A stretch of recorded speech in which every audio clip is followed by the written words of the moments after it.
Hey, hey, hey, hey, hey.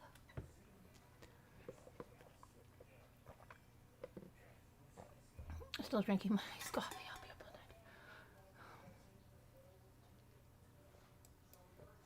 night. Look, I'm wearing an eye patch in my car. Let me just see something here. So I watched the trial today, like I said, in the car. Defense. This case is like, whew, it's like the speedy trial. They'll have a verdict tomorrow. I think they'll have a verdict like instantaneously.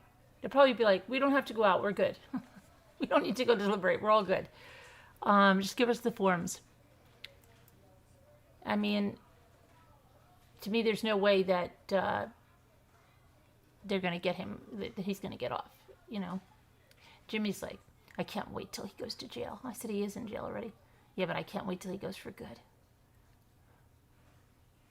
Put that gun in the back of that girl's head and fire. Yeah, so we'll talk about that.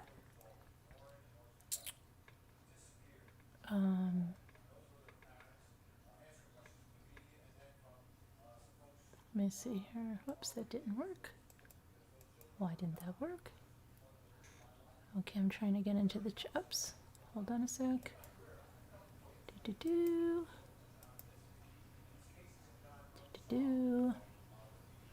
I just got to put my taggies in. Okay, so yeah, wow. Okay, big day. I've got to get my notes out and go. Let's do.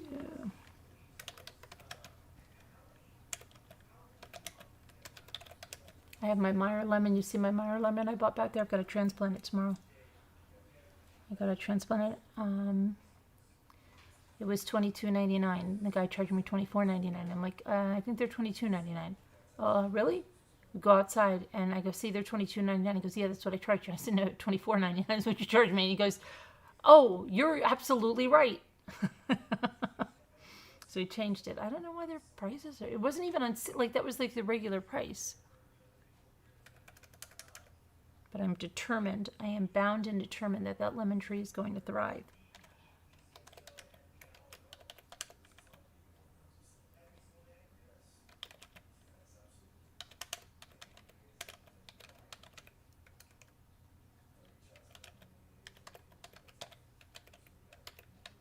Okay.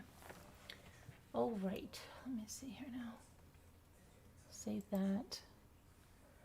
Go back to the chat.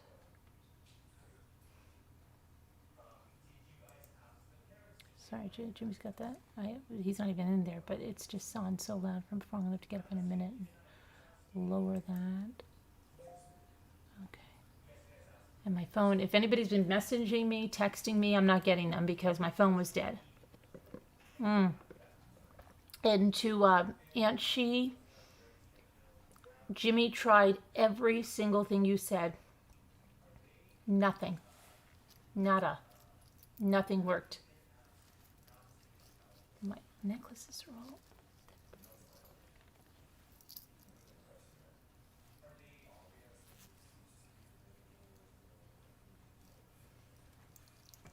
Okay, let me just make this a little bigger because I can't see anything. I'm going blind. I hope not. I mean, I feel like I am. I feel like I can't even drive at night anymore. I'm like, oh god. Peripheral vision seems crazy. Okay, let me just make this a little larger. Hi. Hello, Foxy Lady. Whisper to Me. Elise K, Tammy. Sean, Tina Medley, Aunt She. Yeah, nothing worked, Aunt She. Michelle Barrow. Sean Sneed, Kathy, Nana Patty. Golly Golly. Michelle. Elizabeth F. Ouch, Debbie L. Norma Gonzalez Vasquez. Hey, Norma Gonzalez Vasquez, you're brand new, aren't you? How are you? How'd you find our channel? I always love to know how new people discover us. Hi, Susie B. Hi, Barbara. Let's see. Michelle Barrow whispered to me, I got you right. Earthbound Spirit, haven't seen you in a long time. How are you doing? Let's see. Michelle Barrow, it's going to be a quickie. Yeah, that's what I think it will be. Susan Redding, good to see you back. Cindy, how are you? Let's see. Jen Doe. Nora Woods.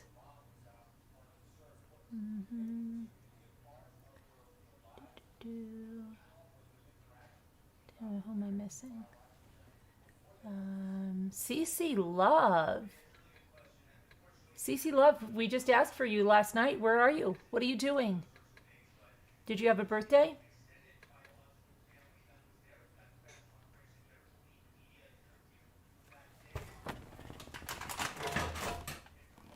Did you have a birthday? Ow. Got a shock. That wasn't nice. Did you have a birthday?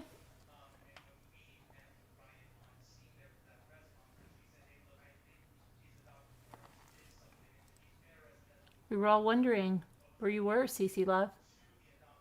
Let me see. I've got to make this still bigger because I'm not really seeing this chat very well. Okay, there we go. You're doing good. You're not new. I've never seen you in here before, Norma. Maybe you're not new, but you're new to chat, obviously, right? Saw the headline about the Addie case. Oh, good. You've been watching? You want to come up? Do you want to come up and talk with me about it? You can send me an email and I'll send you a number. Oh, you moved in with your daughter? How's that going? Sue W., how are you? You're surviving, Earthbound Spirit. You've been busy with work and then sleeping. I understand. Mary Rose, Laura Lynn. Easily distracted. You're wide awake. Hey there. Okay, I just want to make sure we have moderators because I'm going to go right into the trial. And I want to make, hi Kim Chihuahuas. We have Nana Patty, but I don't want to leave Nana Patty alone.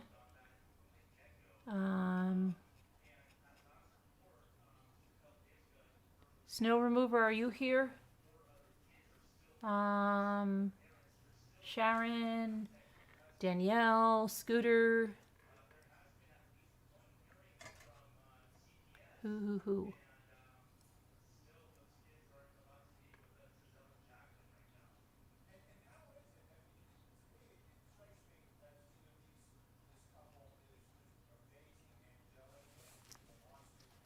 I just want to make sure.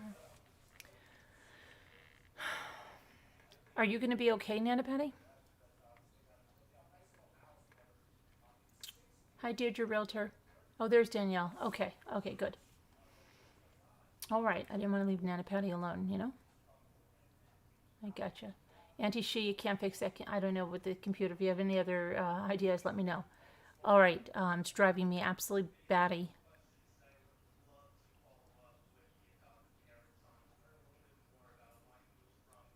Okay, let me get to my notes.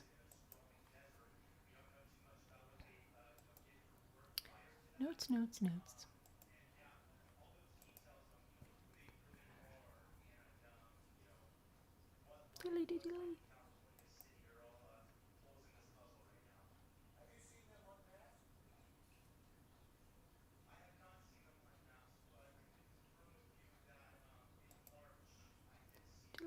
Diddly.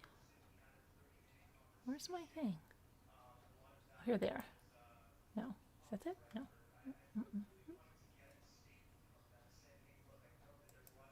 Look, I just emailed myself my notes from my other computer in my Word document, and where the freak are they? Let me see. I know I just saw them.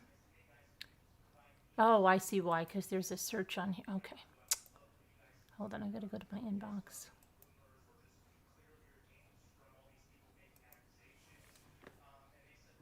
My computer's being so slow.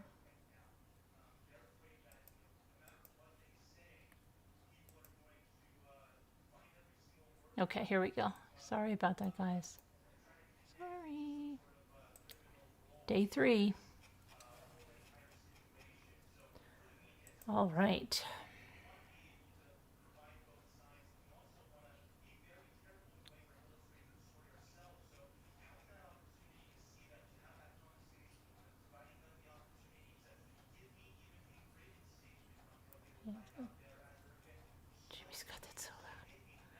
Okay. Day 3. Here we are. Okay. Now, if you watch the trial and you know the woman that talked about the gunshot residue, okay? I didn't catch her name, but she looked like Marie from Breaking Bad. From my angle, I don't know why I'm getting like pink. Something's going on with my lighting. She looked like Marie from Breaking Bad. So let me know if you saw Marie from Breaking Bad, because that's how I'm referring to her, but she was the gunshot residue expert. And they said, were you asked to do the gunshot residue examinations in this case? Yes. And you know what was really funny? You remember Antimony Lane that we have here in the chat? And Sharon said something, is your name not Antimone? What did we call her? Antimony. Right? Antimony. But we were calling her Antimone. And then Sharon said, is your name Antimony, like the metal? And she said that last night. And today, in the gunshot residue, is antimony, barium, and lead. So we heard all about antimony there. It was funny. It's very funny. Okay. So we talked about how she takes samples. They go through the whole rigmarole. What's your expertise and all of that stuff, right? And is the way you do it, is that the accepted practice for determining gunshot residue? Yes. Is this an accepted science? Yes. Because the defense is trying to say all junk science and everything, right? So, yes. If it's positive, what would that be? And she may tell you that the item was in the presence of when the gun was fired, where the gun was fired. So if you find it on a shirt, that shirt would have been in the, could either be in the environment that the gun was fired, or someone with gunshot residue or something with gunshot residue got on that item. So she both collected samples, and samples were given to her. She had a provided sample that came from the Highway Patrol from the interior of James Addie's car. And did you follow the same process when you tested this? Yes. What did you find? And she said she found one particle present from the swabs of the vehicle. They said, did you test a white t-shirt? Yes. Do you recognize this white t-shirt? They show her the picture. Yes. Did you follow the same process? Yes. What happened with the t-shirt? She said, I found particles characteristic of gunshot residue on the t-shirt. But there weren't a lot on either thing. And so what does that mean? They asked her. She said, either the interior of the car and the t-shirt were in the presence of, in the environment of the discharged firearm, or they came into contact with someone or something that had gunshot residue on it. And the prosecution said, well, that does not really tell you who fired the gun now, does it? No. Were you peer reviewed in this case? And then, yes, and that was it. Cross-examination started in and saying, how many particles are expelled when a gun is fired? And, she said, I don't know exactly. He's saying, what, tens of thousands, right? Yeah, yes. Wouldn't you say tens? Yes. Well, how could one little particle be found inside the car? That could have come from anything, couldn't it have? The defense is saying, this guy has guns, he shoots guns, he has a lot of guns. How do we know? That doesn't make any sense. That doesn't say anything about this. One particle could have been from any time he's gone to a fire, that he shot the gun, okay? Or shot a gun somewhere else and got in the car, one particle. And he is true with that. I mean, it is just really, it's not very strong. I don't know how he got rid of all of this. This guy, right? He used the flip phone. They didn't track him. He somehow prevented his DNA from being all over the place. And I think because, well, we'll go to the autopsy and I'll tell you what I think happened, okay? Okay, so let's see. He was asked about cross-contamination, okay? Could that have settled on something? Maybe you had that in the lab, that one single particle. Come on. And she said it can be transferred. And he said, well, that's what he's talking about. And the presence of gunshot residue could mean the surface came into contact with another surface. It doesn't necessarily mean a gun was fired right there.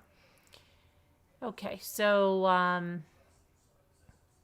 you don't know, he said, how long the gunshot residue has been there. You don't know how old it is. No, don't. Now, antimony, barium, and lead are heavy metals. They can stay somewhere for a long time if transferred, correct? He asked her, yes. You have no idea how long this particle could have been there. No. And you have no idea how someone who shoots, you have no idea where that particle got there from, because someone that owns a gun, shoots a gun, is familiar with guns, uses guns, could have shot that gun or had that residue on him at any other time, right? Yeah, okay. Then there was a redirect, and it said, you talked about the quantity of gunshot residue of transfer, and it would be less than originally created. So if someone was handling the steering wheel or the gear shifter, it would be less than where the gun was originally fired. So now they're trying to say, oh yeah, he fired the gun out there. Whatever he did, he got, rid of it. And so he just touched the gear shifter and the wheel, and that's why there's just one particle. And then she talked about the collection of gunshot residue. That was really it. Defense had nothing further. The next witness was Carl Christopher Stacy, who was the forensic pathologist. They went into, that's a subspecialty of pathology. You're a medical doctor, yes. Board certified, yes. You perform autopsies, yes. You are, there's a process to collect. What is an autopsy? It's a process to collect information to find out what happened. We have limited info, he said, when a person comes into us. And the first thing we do is we photograph everything, including the body bag that the person is brought into us in, and the seal. And when the remains are removed, every step of that process is photographed. There's a systematic examination of the body. Each injury is photographed. And he said, and then there's an internal exam, and every organ is looked at independently. And then there's examination at the base of the skull, but still it's preserved so the family can have a burial, an open casket if they want that, okay? So then they asked, did you determine the path of the bullet if it was a gunshot wound? Yes. He said, we do our best to determine the trajectory of a bullet. Did you conduct an autopsy of Molly Watson? Yes. In the way you just described? Yes. Would it be helpful to see photographs? They didn't show any autopsy photos they had them, but they didn't show them on TV. So she hands him the photos and asks if they were fair and accurate photographs. Yes. And they show you the body bag. That was the one. Molly Watson's face was one of the first pictures that had a contusion, and it was used for identification purposes. The back of Molly's head had been shaved in the area of the injury. And he said she had a stellate laceration that was abraded at the edges. And prosecutor said, can you determine the kind of injury? He said it most commonly associated with a gunshot wound, but it could be a blow. Further examination needed to be done, and the further examination showed it to be a gunshot wound.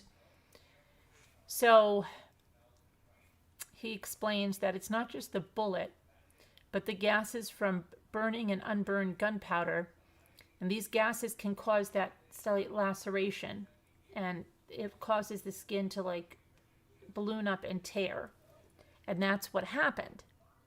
So she said this was in fact a gunshot wound. Yes. And you were able to conclude it was a tight contact due to the stellate laceration. Yes. This means it was touching her scalp, and it was tight. It was not fired from a distance.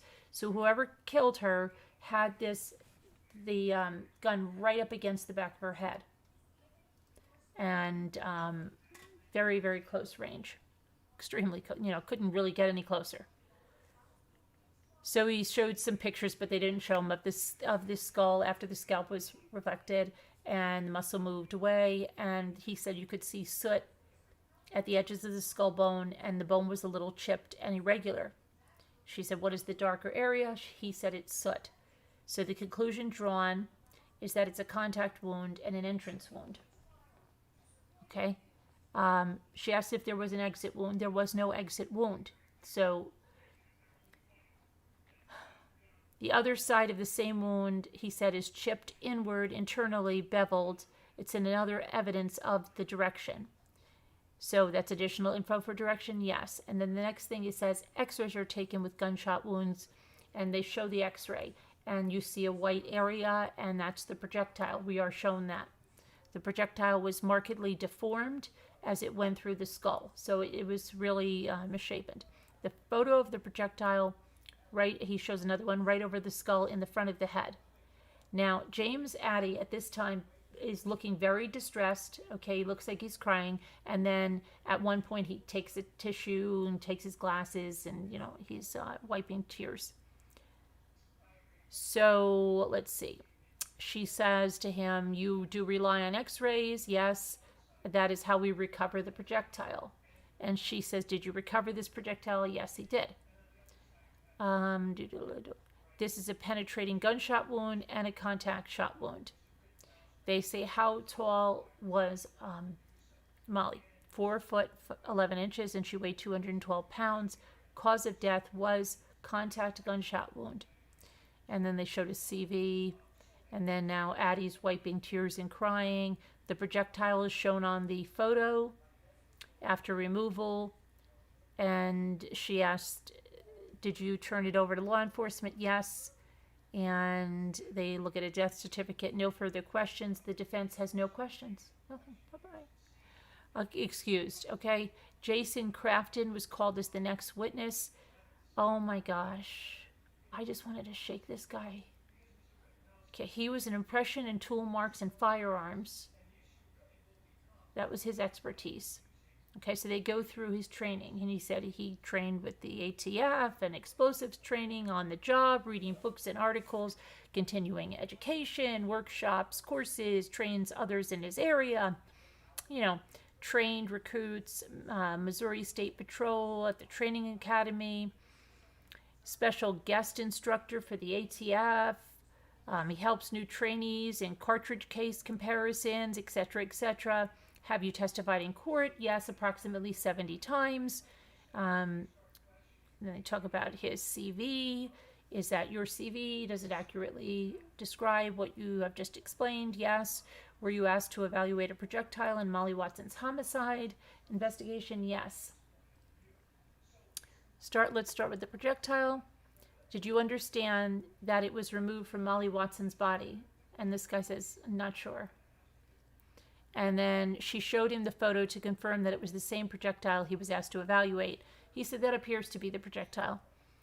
And what were you asked to do? She asked him. And he said to examine the piece of metal and determine if it was fired from a specific firearm. And he said that there were no rifling impressions. It was impossible. It was pulled to do this. It was pulled apart. It no longer resembled a bullet. And she said, well, could the makeup of metal help you to determine? Could you do that? No. That was not in his line of expertise, and that is why next thing they talk about is an ammo box. Did you receive a box from law enforcement to make a comparison for some ammo you were also given? Yes. They showed the box of the ammo in a photo. Is that the box? Yes. What is the process in comparing the empty box? So he goes through this whole process, and he said it clearly showed the .22 Thunderbolt from Remington. He looked at the cartridges. He referenced a collection because they have collections on file there. They had the .22 Thunderbolt, and it was compatible to the evidence in the case. She said, did you take side-by-side photos? Yes. So they show the photo, okay? And he's got them taken apart. So it explains explains that the cartridge that is complete and round on the right is the part of the cartridge. She said it's pulled apart. She said, did you take a visual exam and measurements to compare the two? And he said, yes, both sides are identical, except different weights of gunpowder, but it varied by like 0.1 grams. She said, that's very common. Isn't it even in the same batch of ammunition to have a little bit like a difference in the gunpowder? Yes, it's very consistent with Thunderbolt ammo. Other than just looking, were you also given the firearm the ammo came out of? Did you test fire it? He says yes. Anything notable? He said when the first cartridge was loaded, there was a misfeed where it would pop up above the chamber and get stuck. That was always the first time it would get stuck during the chambering process. But you were able to fix it and get it to fire? Yes. It fired after that? Yes. No problem? No. You're a firearm expert? Yes. Okay. So you're able to work around that, and that was it. Then she goes to the tire impression. Your qualifications to do tire tread impression comparisons. You're trained in impressions from his former supervisor. He's taken workshops and seminars. And he was asked to do this tire compression examination. So she asks if there's competence testing for that field, and he says yes. And he goes into the competency testing. He had to be competency tested and proficiency tested. There's an annual proficiency test each year. He passed all of them. With what percentage? 100%, he said. She said, if you failed, what would happen? He said, well, if you failed, it's depending on how you fail. It would be examined by the tech leader of the section and determined if it was the examiner or a bad test. If the examiner, they would be put on remedial training until they completed it again. So anyway, okay. How many tire impressions have you ever done? 30 to 50. How many times did you have a positive tire impression? 2 to 3 times. So is there a process in evaluating tire compressions? He said yes. It's different if there's a 2D or a 3D compression. A 3D compression would be, impression would be, impression. Impression would be if the tire is run through the snow or mud. That would be a 3D compression. Oh my gosh, why I'm having a brain block. Impression. Impression. And a 2D would be when it's run on the road. That would be a 2D impression. So the casts that come from the impression, they're examined to see if quality is there. For further examination purposes, yes, you examine the tire, yes. You examine the wear on the tire, yes. You examine the make of the tire, yes. The numbers all over the tire, yes. The overall condition of the tire, yes. Okay. And then you test the tire cast of the impression. And he says, he starts to talk about the impression. He said they used to use plaster of Paris, and that was, now they use kind of a dental stone product. And the dental stone is more forgiving. And you mix it up and you pour it on the impression on the surface. The prosecutor says, if it's too runny, would you have a good cast? He said, well, this is the beautiful thing about this stuff. It's like when you make pancakes. Sometimes the batter may be a little more runny. Sometimes it might be thicker, but in the end, you still get a pancake. Even if it's runny or even if it's too thick, it still makes a really great cast of an impression. So a lot of that depends on the soil, but he makes the make and model of tire determination to be made. That's what they're doing. Do they show the cast and the tire were consistent? Yes, he said they were similar enough to look at the individual characteristics, because that's a process. So if they're similar enough, they move to the next step, and that's getting the individual characteristics. And he pulls up picture, and there's little red circles, and he says those are the individual characteristics. And each one of those has a shape, has a location, an orientation, and size, and those are all the features used for ID purposes. So how did you look at this? Directly in front of you? Directly in front of me, he said. Not by a picture, not on a PowerPoint, but directly in front of me. So you make a visual observation, yes. And what about your light? He said we have different light source techniques. We have flashlights that we shine from the side. We of course have overhead lights, and we have a Projectina flat light, which gives us even lighting. And there's a chart of comparison shown, and there were 1 through 11 characteristics that he found between the tire and the impression. 11 areas of individual characteristics. Is that sufficient for ID? Yes. Conclusion about the tire and cast, that this particular tire, he said, made that particular impression. Okay. What inferences can you draw about how much that tire was used between that impression that was made and when that tire was seized? And he said, I cannot say specifically how many miles or the amount of usage, but It was insufficient to eradicate the characteristics for comparison purposes. Now the cross gets up. I mean, the defense gets up to do the cross. He starts asking him how many of these same tires are on the road in Missouri. This guy, no idea, right? Okay, how many have you examined in the past? What do you mean, just these two? How many others? You said you testified about 70 items. How many times have you testified 70 times? How many times have you testified comparing a tire cast to a tire? Off the top of my head, he says 2 times. You've testified about 2 times? Yes. And then let's talk about the comparison.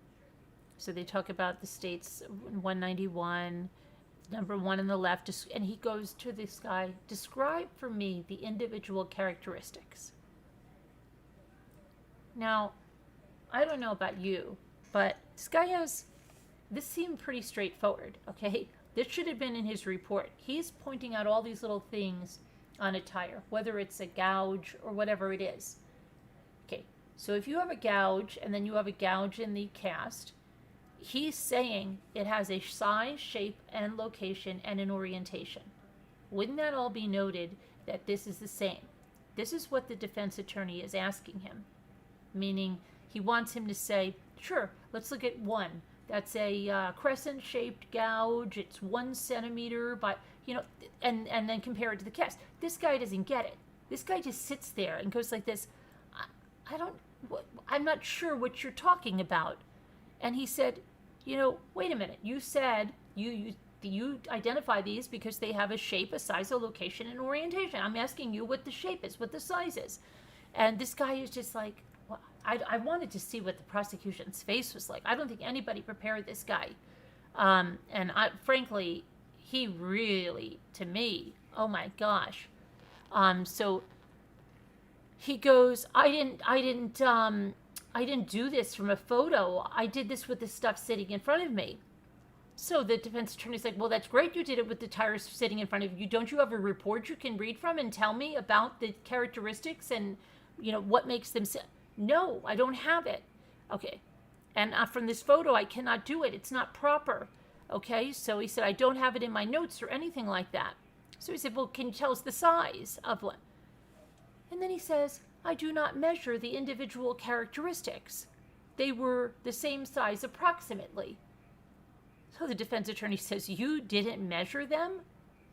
You didn't measure them. You just looked and said they're approximately the same size? This was ridiculous. I don't know if you guys saw this. Yes, you cannot describe the individual characteristics that you used to determine if the tire and the cast of the impression were the same?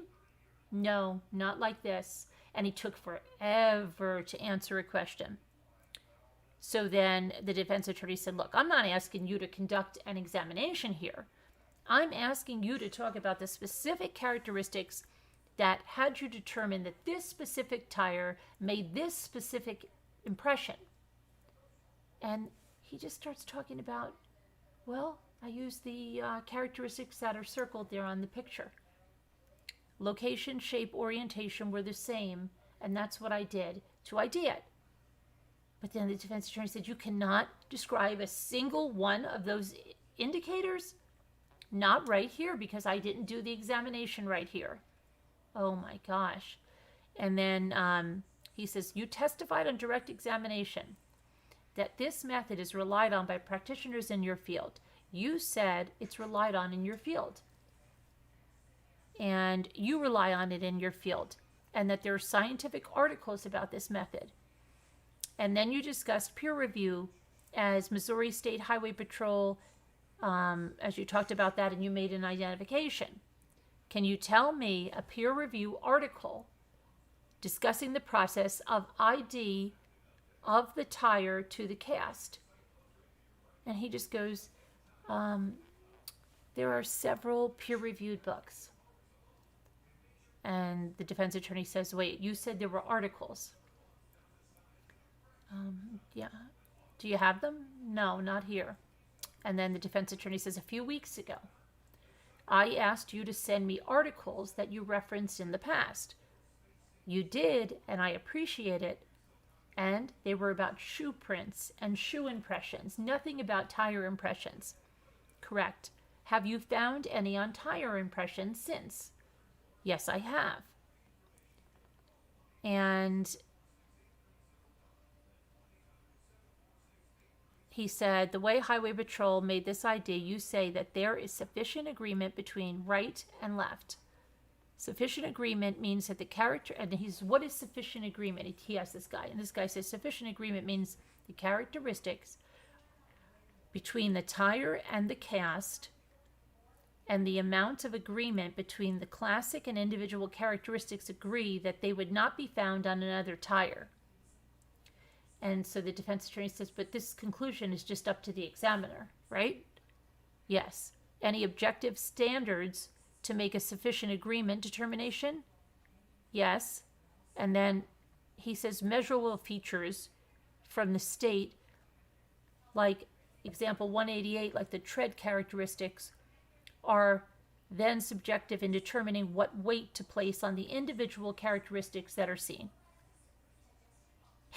And again, let's move on, because I think you're alluding to quality and quantity of individual characteristics. We're talking about anything on the tire that's not intended by the manufacturer. That's what he says. So that's what a characteristic is. So it's going to be a gouge or something like that. So then he says, the defense attorney asks this guy, what does quality mean? And the guy says, that is observable and something that an examiner can use for ID purposes. If quality is not there, I would not usually be able to observe it. And so the attorney says, so if something is not observed, it would not be quality? Who makes that determination? The guy says the examiner does. What's the standard? And the examiner says, as I am examining it, if the individual characteristic seen, and where is it, and is it in the same approximate location as it is on the cast?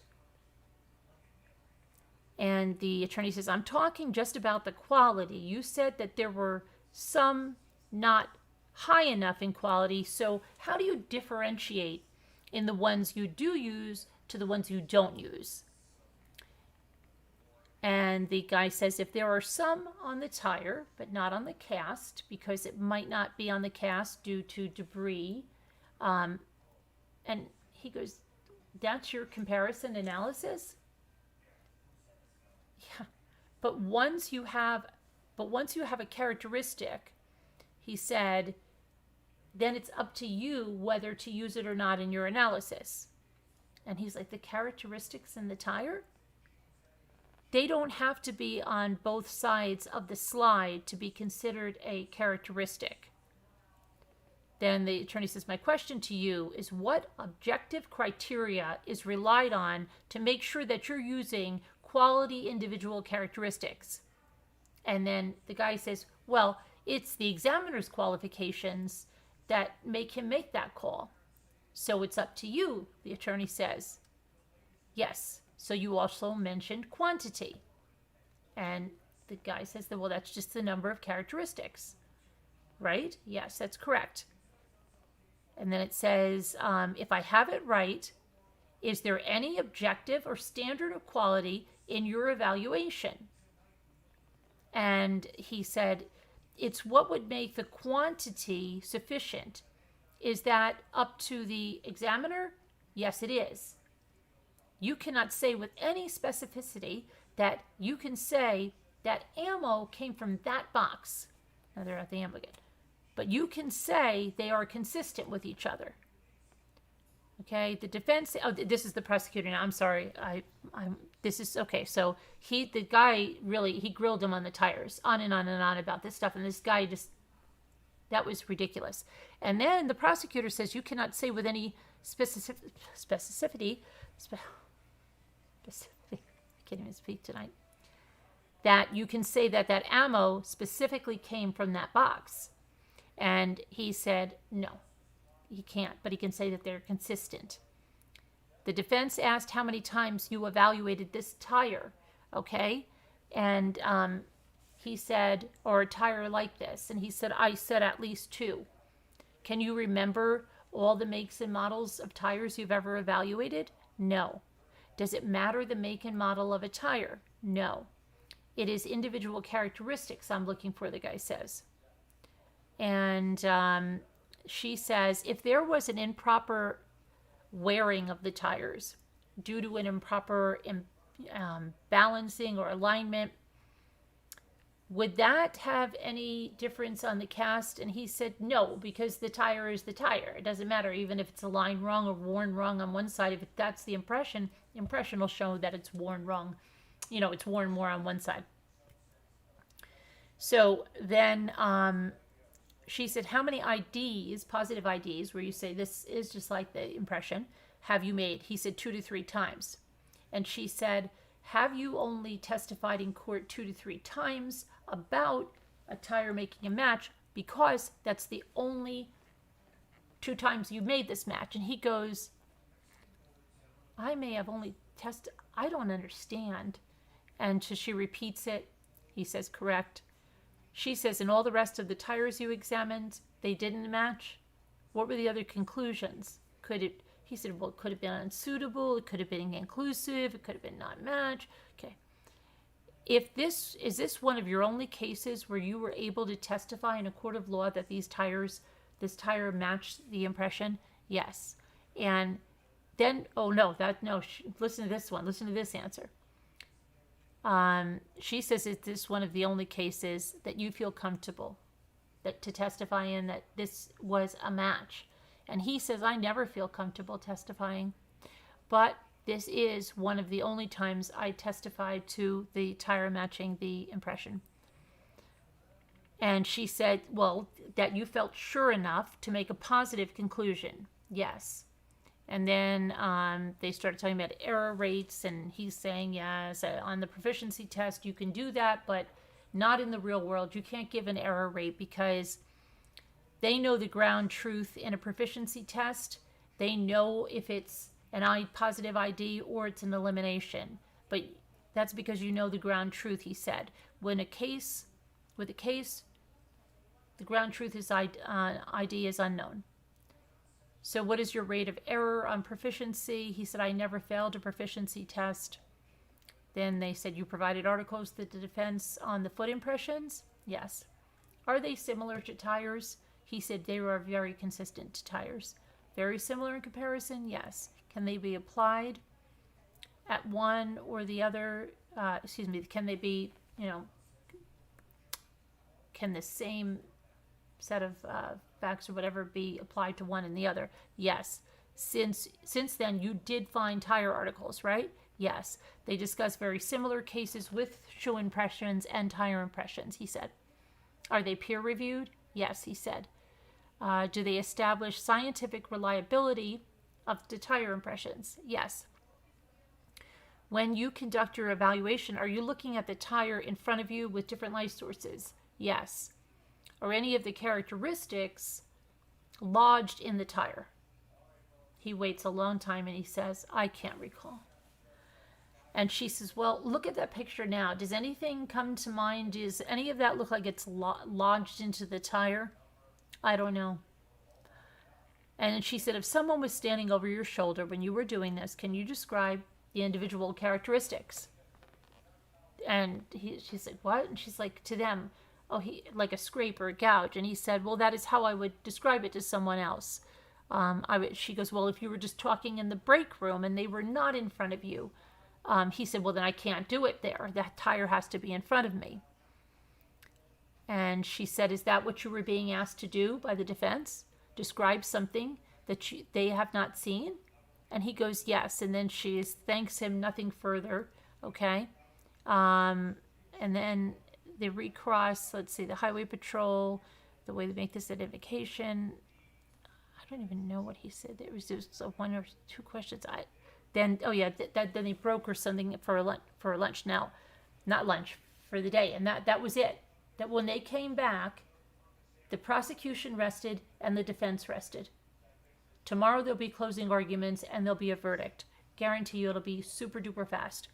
Now there's a friend called Allison. who gave an interview to Court TV. And what she said about that, and no one can corroborate this story with anyone else right now, as far as that was. James gave Molly a milkshake. And that was a couple of months before she was killed, and she ended up in the hospital. And then she went through the whole thing about how he said his ex was on life support, and there was a funeral, and all this stuff he was running around. And of course, that was all lies. Okay. But Allison said she would like people to know about Molly, that she lived. She was so kind, so loving. Her passion was nail polish. She made charity polish for people. She was just giving, and it's so unfair that she was taken from us.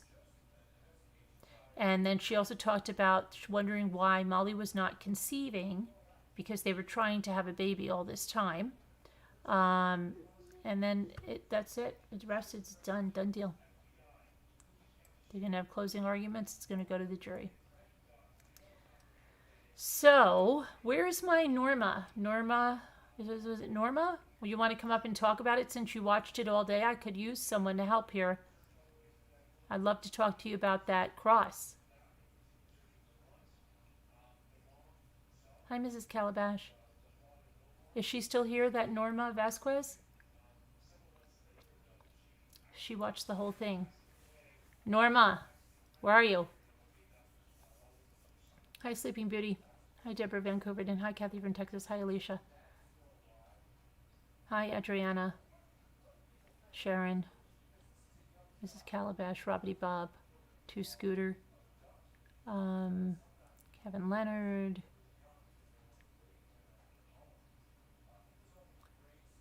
Not that Nikki Nicole. Oh my gosh, I haven't seen you in forever. Where have you been? You're not that Nikki. Oh my gosh. I saw you in one of our comments or something. And I was like, oh my gosh, not that Nikki. Didn't you hurt your arm really bad or something? Didn't you hurt your arm? You had a really bad injury, didn't you? Good to see you back. Haven't seen you in ages. No, I'm not tired of it, Danielle.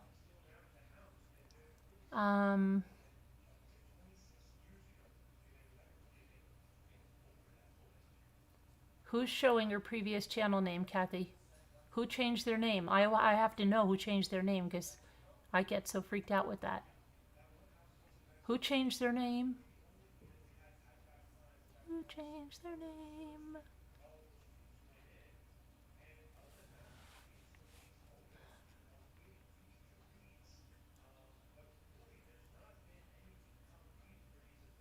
Hi, Sully. Hello, Justin. Who changed their name? Oh, it's AJ Vintage. Oh, no. Are you serious? I don't know how AJ Vintage. I asked the moderators last night. If you would send me your URL, I could check it out for you. But I saw you last night. I don't understand. Okay, now I've got to remember that AJ Vintage is Mrs. Calabash now. That's going to be hard, AJ Vintage. I'll remember. I'll try to remember.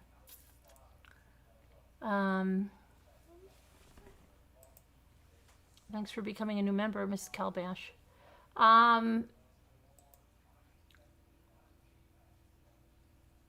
Hey, Jeremy. Hello. You think she left? That's the pity. Norma, you said you really were into this case and you wanted to discuss it. You watched it all day, Norma. Vasquez? Did you gallop on out of here, Norma? Get Vasquez? Aw, pity. Pity. Hello, Tracy. I'm here. I watch all the time. I just haven't chatted very much. Yes, my leg, my ankle, my foot. See, I remember, right? But all better now. Missed you like crazy, Carolyn. We missed you too. I haven't seen you. I don't even know when's the last time I saw you, besides the other day in a comment somewhere. I haven't seen you in forever. It has to be over a year, right? Okay. Tracy F. Where's Tracy F? I don't see Tracy F. Hi, Treasure Cassidy. Hi, Sully. Where's Tracy F? Scooter, I don't see a Tracy F. Hi, Alicia. Alyssa. Where is Tracy F? Scooter, I don't see Tracy F. You're making me nervous.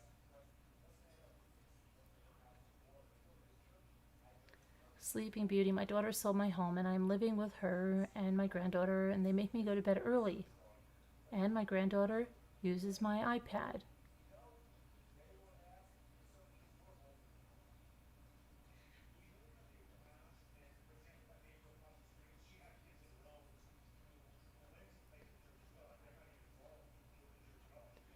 I'm waiting for Scooter to answer me about this Tracy F because I don't see a Tracy F.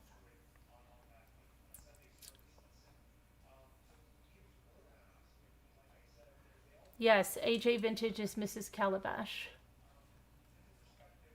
You see I don't see Tracy F. Tracy F, why can't I see you? I know Tracy W, but I can't see Tracy F. Scooter was talking to a Tracy F. I don't see a Tracy F. Jubilant Jane, hello there, darling. Elizabeth F, I see. I don't see a Tracy F.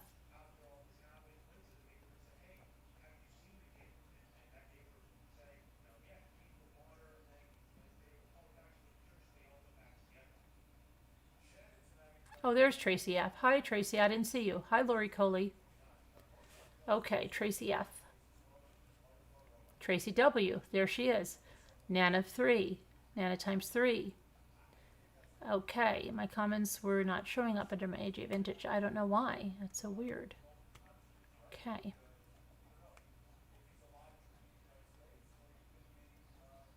Yeah, I am in live chat though.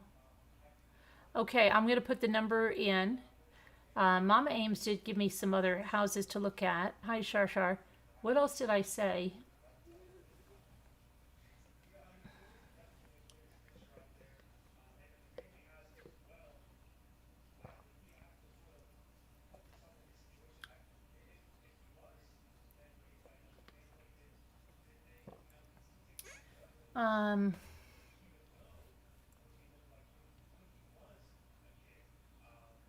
Oh, there's Norma. You watched some. I thought you said you watched it all. Lights on but nobody home? Do you want to come on and discuss it, Norma? Did you watch it? I thought you said you watched it all, I thought.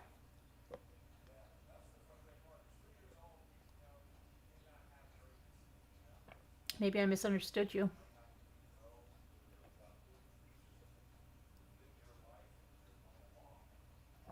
Tracy's have it tonight, they do.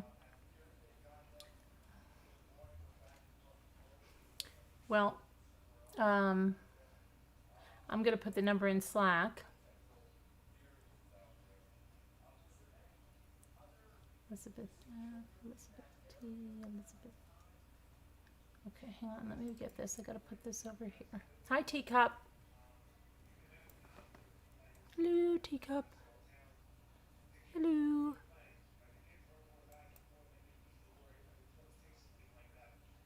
Hello. Hello.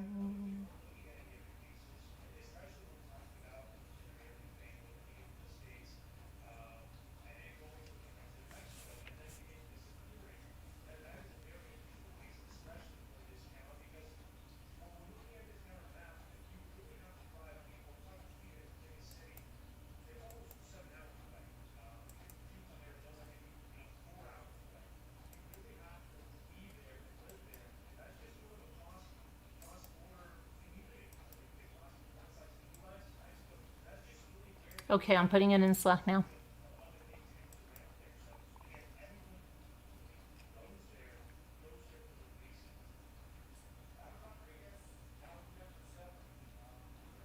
I think they're going to have that verdict extremely early.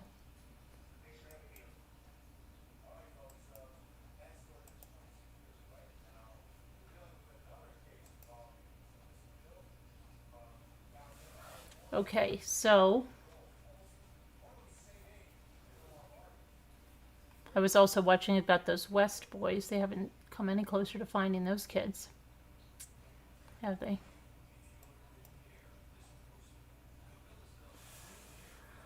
Okay, Julie Johnson says, hi, Mommy. From Colorado. Hi, Julie. How are you? Julie Johnson, are you brand new? You make me feel brand new. You're falling asleep, Susan? Carolyn, I sent you a message about your laptop. Okay, I'm going to check it out. I mean, I think you sent me a message that said to plug the speakers in. They don't work. We did that. We did about every single thing you could imagine. It doesn't.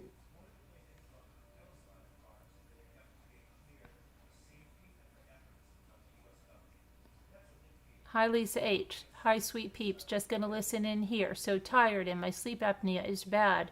Sleep doctor doesn't understand why I'm having so many episodes at night. I wake up exhausted. Sorry to hear that. Sorry to hear that.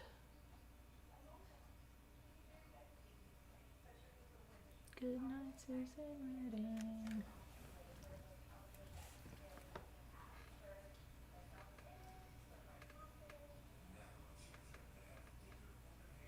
And my tablet froze. Size.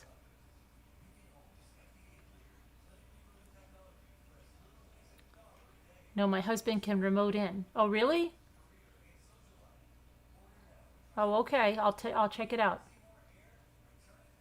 I have to go to bed and pretend to be a normal human being tomorrow. Love you all. Alma, I hope you're doing okay. Thank you, Jeremy M, for the super chat. I was commenting all the time after your son passed. My heart was broken for you. My 9-year-old daughter had her class praying for you every day. Aww. Always in my heart. Well, that's probably the last times that I saw you then. Amazed by your strength. Thank you very much. There's no other choice. Right? There's no other choice. Well, there is. You could crawl up and die, but that wouldn't honor my son, and it wouldn't be helpful to my family.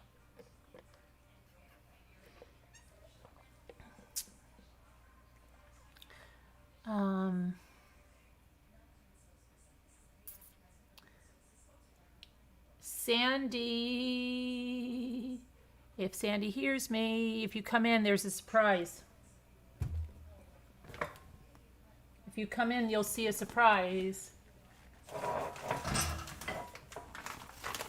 There'll be a surprise. Keep knocking stuff down here.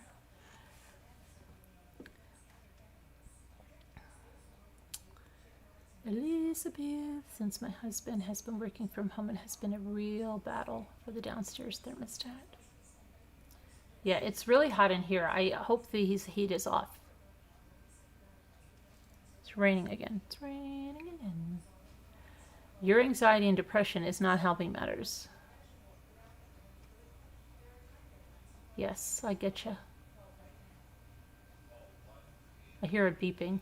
No, I hear like a high-pitched sound. What is with the galloping horses?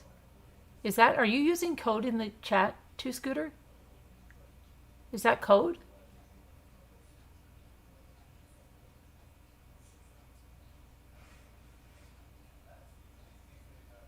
I think she's putting code in the chat.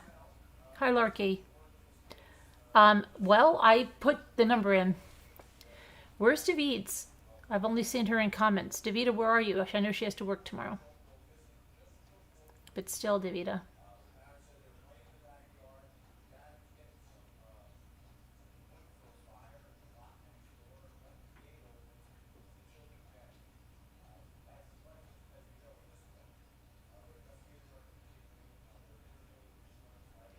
I was wondering about the horses too. Yeah, Scooter, what's with the horses?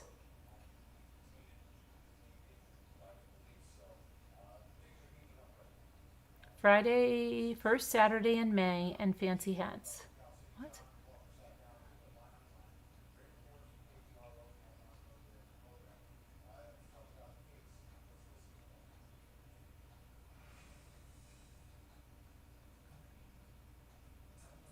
Carol Plant, hello.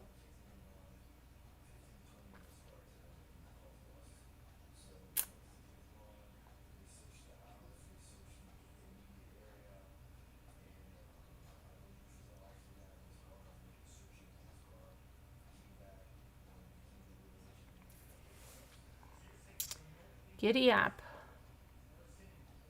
Mrs. Calabash. Okay, well, if no one's going to play and no one's going to come in and nobody cares. Oh, the Kentucky Derby? Okay. Then, let me see.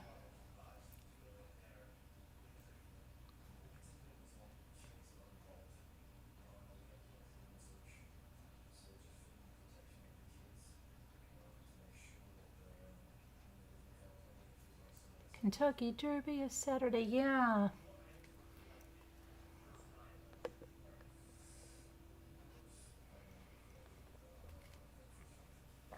Okay.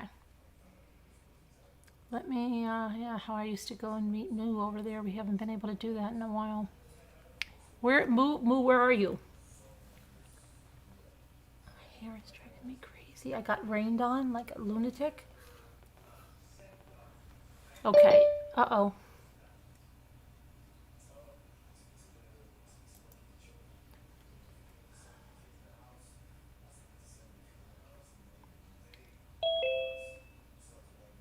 Hello. Oh, yeah, fancy hats. Okay. Uh-oh. What? What?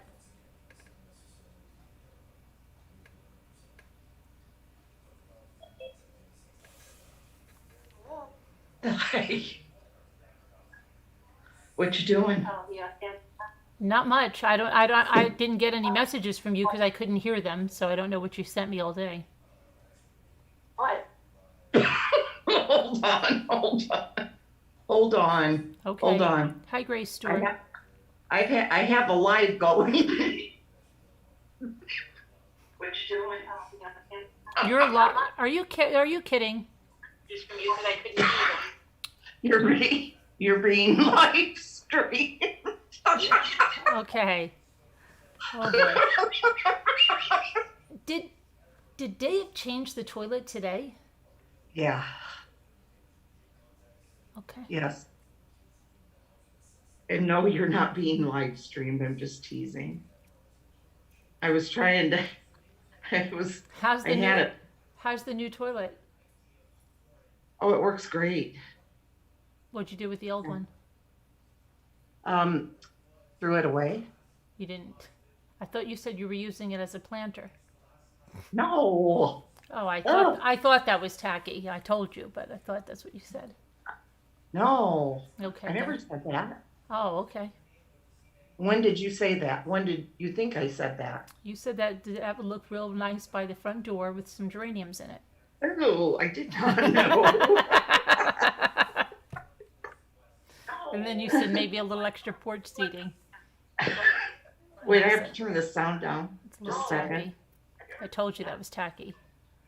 It is. You're right. Some people do that, though. I have seen it. You have never seen that? Oh, yeah, I have. I have freaking seen that. And you know the people that use the bed frame, like the metal bed frames, and they plant flowers in between? Uh-huh. That looks so atrocious. My neighbor did that once, and I'm so glad that they moved and they took it out. It looked, and I can't even believe, because she was like the neatest person in the world, and even there, and the side, it looked like she had junk out in the yard. Like when, Really? because when it's not like in bloom all that time, it looks like she freaking, like threw a bed from her window and it just ended up there. Even though it was a nice iron bed and stuff, it did not look good. And she never really did it like in the pictures, because in the pictures, they probably get it photographed probably just one time a year like that, and it almost looks like a bedspread. But there's a lot that has to be done. It never ever looked like that, and it just looked like just junk in her yard. I bet. Yeah, I never really liked that either. Mm-mm. But, some people do. That's their thing, right? I guess, yeah. There's this lady, and it's driving me insane. I look at her every time, and I feel like I know her. She's coming up in a thumbnail, and she's going like this. And I don't know if it's somebody in my real life that I know her, but I look at the picture, and I keep trying. Like when you say somebody in a picture, and you say, oh, it'll come to me, and then you look at it real fast, and you're like, Come on, where's that from? Where's that from? Right. And I'm looking at her again, and I can hear her voice, and I'm saying, who is this? Who is this lady? Oh my goodness. It's driving me insane. And it's on your Happy Mail video from Mommy Ramblings. Really? It came up in the thumbnail. It's from my Happy Mail video? Yeah, and I can hear this lady. I can hear her. I'm trying to remember, where do I know this lady from? I wonder who it is. I mean, how would you know her? I just look at her face and I can hear her voice. Who the freak is it? I'm going to take I gave you a shout out. Oh, did you? Yes. Oh, wow. Okay, good. I made a video shouting you out. Oh, good. Did you really? Yes, I really did. I promise. It was uploading right when you came on tonight. Okay. And it's on there now. All right. I'm asking people, to check out your channel. To please subscribe? Yes. Good. That's good. I'm gonna send this to you in a thing, just in case I lose. I don't want to ever lose this, because I got to find out who this lady is. Okay. So I'm just gonna send it to you for safekeeping. Hi, Moo. Hi, Moo. How are you guys? Oh, Just peachy. Yeah, I know. Hey, Deb on the move. Dib on the move. Dib on the move. I'm going to mute for a second because I'm Yes. trying to stand this tablet up. Deb on the move. Did you get my thing that somebody thought you blocked her? Now I can't remember who it is. I cannot remember who it is.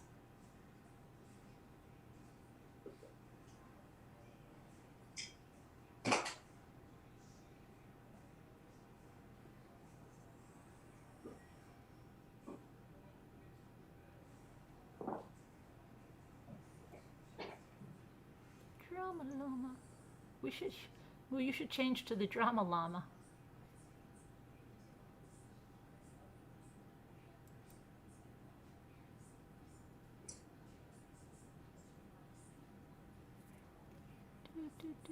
Davita Lane, you still have to come on. Where's Davita Lane? Is she here? The deja vu? Yeah, but I can hear this lady's voice, and I don't know if it's from a reality show, if it's... Oh, Debbie L. Yeah. Can you see Deb on the move now? Debbie L, can you see... Debbie L, can you see Deb on the move? Deb on the move, can you see Debbie L? Thank you, Tracy. Big shout back to you.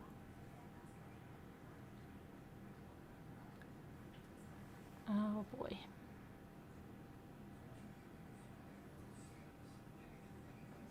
Oh, you're calling her. What's going on, Moo? Nothing. Nothing. Nothing at all. Okay. Just following the rest of you guys. My family dragged me out today, so I drove them to the beach. Where'd you go, to the beach? Yeah, it was really nice. It's so beautiful. At night? No, today. Oh. They've been trying to retrain me and make me get up during the day. It's hell. Oh, did you pick up shells? No, we went to St. John's Pier, and there are no shells on that beach. Oh. But it was really pretty. Maybe I'll post it. Should I post it on my channel? My little channelette? Yeah. People Yeah. would be mean and make fun of my daughter and my little grandchildren. No. I hope not. That'd be really mean. Yeah. I have to hold the comments anyway because of the hideous things people say. Oh, I know. Oh my God. I know, it's so beautiful. Oh my gosh. I bet. I realized I was living in Manhattan too long though, because I'm looking at the birds, and I used to know every bird in the Northeast. And I'm standing there like a moron, having no idea what these things when they're so beautiful. They look like my cat Pete, you know, like super tall and skinny and sleek. These most Oh, beautiful. yeah, what are they called? Not the herons. The heron is like that, but No, they're these were just the regular bird-shaped birds, and I'm like an oh idiot. Like I'm saying, it's not a crow. It's chirping. What the heck is it? It's not a raven. It's not a crow. It's not a magpie. What is it? I realized they're blackbirds, and I couldn't even. I haven't seen a blackbird in so long. You don't see blackbirds around Manhattan. And it wasn't until I got in the car and I thought, oh my God, they're blackbirds. They're beautiful. Oh my you gosh. mean the red-winged blackbird? No, just they're these beautiful. I think it's called. Oh gosh, it has Magpie? a guy. It's a grackle. Oh, It's grackle. not speckled, but it's not. It's beautiful, sleek, iridescent black. It's black. It looks totally black, but it's iridescent. It has blues and greens if you get up close, and just so gorgeous. It took my breath away.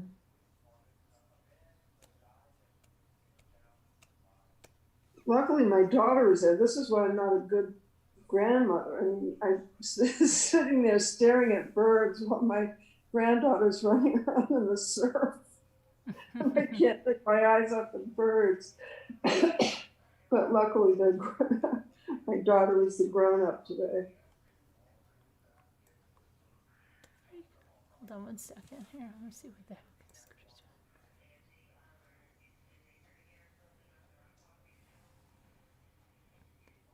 What the heck? Oh my gosh, Scooter dyed her hair. Isn't it pretty? I didn't see it until just now. Oh, she looks so pretty. Let me see it. I can't even see it. Oh, what? Yeah, I saw it. I saw it right after the toilet video. She put up a video shilling for channel. Did she really? Oh my gosh. There's only 5 comments on it. On the show video. Yeah. She's not getting to be very many people. That's because they're all over here. She ran that. And she's got a thumbs down already on it. Imagine that. I can't believe anybody would thumbs down that. Yeah, You they're the know? ones for the grandchildren too. Oh They wow. those kids and their family.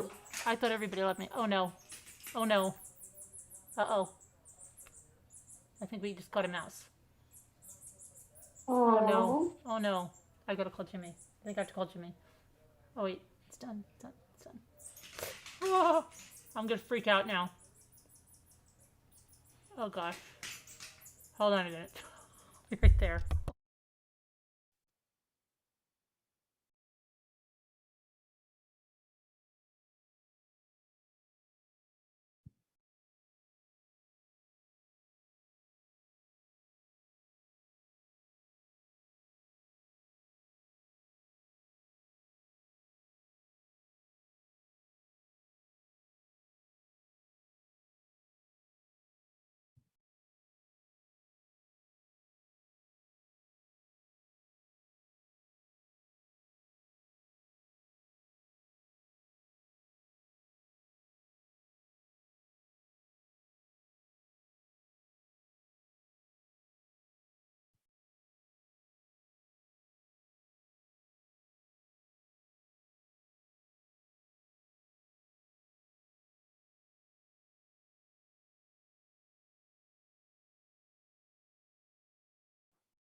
Carolyn, where'd you go? She had to go there. I think there's a mouse incident. Oh, okay. I'm not sure what kind of traps they're using. Did she hear the trap or did somebody Yes, see she it? heard some sort of noise related to a trap. Oh, okay. How you doing, Moo? I'm good. I'm good. I'm recovering from the beach. Your hair looks beautiful. Thank you. I love it. Makes me want to do that too. It just washes out, you know? Yeah, but it's pretty. I love it. Oh, I just thanks. saw it on your video. Did Dave, you have 4 toilets, or is this across 2 houses? Across 2 houses. Yeah, I was about to say, man, that's so posh. Yeah, There's- he's changed them all in just a matter of a couple, couple weeks. Yeah, I've got, my toilet is still sitting in the front, one of the front rooms, because I can't, it's hard for me to do it now with my knees. I used to do my own toilets, but now I'm afraid to do it, but I may just do it. You've put your own toilets in before? Oh yeah, I always did. And the place in New York that, you know, my New York daughters in now, I did all the stuff there. I laid the tile and put in a new toilet. I did the tile. I tiled the kitchen, and it was a hoarder's apartment. It was just a trash heap, and so nobody wanted.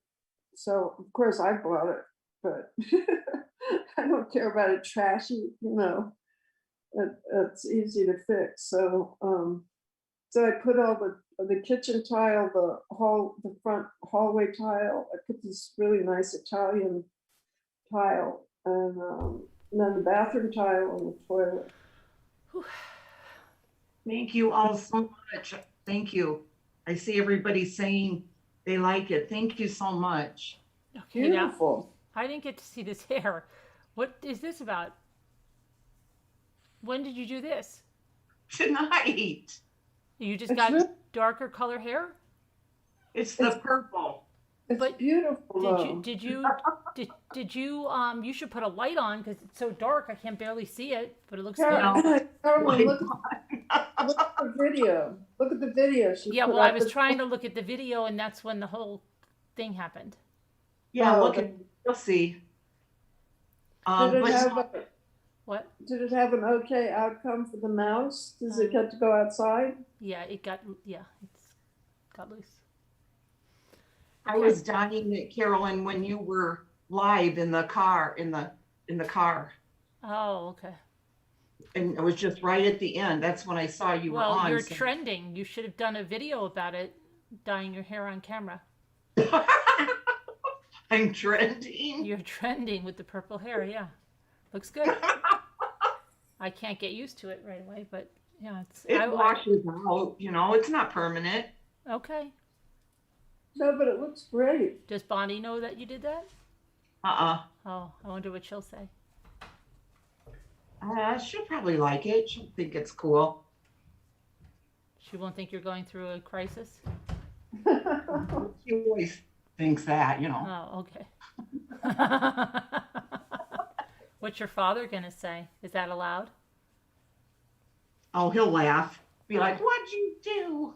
Okay. He'll just laugh. All It right. comes out after, what's it said, 30 washings or something. 30 watching. What Dave think? He was like, I didn't tell him. When I came walking out, he noticed it right away. Oh, I'm sure. Yeah. He's like, what in the heck did you do? I just said, it's not permanent. And he So said, he was did just, he you did he know, do this? Did he getting do one of these? Good. Yeah. No, he was, you know, just kind of smiled. It didn't bother him. It's all right, but you're not going to want that for a long time. Put it in Same the color dirt. as her mind. Huh? Put it in the dirt. I always associated Dave with put it in the dirt. Now I'm associated with wax rings that you have to deal with. Oh, the You wax put rings. the toilet in. Yeah. Kevin, put blue highlights in your hair. Go for it. Go for it, Kevin. Go. Electric blue. Electric blue. Hi, Jay Quinn. Hi, Jay Quinn. But thank you, everybody, for saying you like it. Even No, if you it don't like it. it really looks nice. The lighting, sorry for my voice. The lighting in the video you did, it really shows up nicely. It's really nice. Well, I'm going to turn on my light here to diamond paint, so you'll Oh, see yeah. it a little better. I know, because it's kind of dark where you are. Yeah. Yeah, Ah, but Wow. looks- Wow. Now it really looks. Now it looks better. It does not look that purple, though, for It real. looks really No. purpley now. the way you can really see the nice colors in that video. Yeah, That's but I beautiful. like that color right there. Oh, stop. I do. This looks like a clown. Oh, stop. Oh, No, I think it looks nice because it looks Look like at it the has pink. regular video. It looks like it has pink highlights when you put that light on. Just look at the video. Okay. Oh, I was trying to look at the video and I had an interruption. You'll see more of, yeah, boy, it really lights up like a clown's hair in this light. Wow, I'm looking at the other video and it's two totally different colors. It looks pink in this video. yeah. Well, yeah. It looks pink. And Yeah, it's Yeah. not.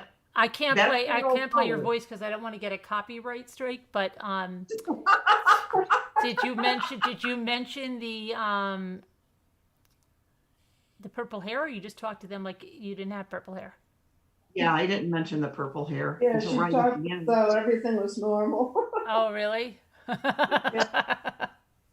It's just all for you, the video. Oh, thanks. Looks good.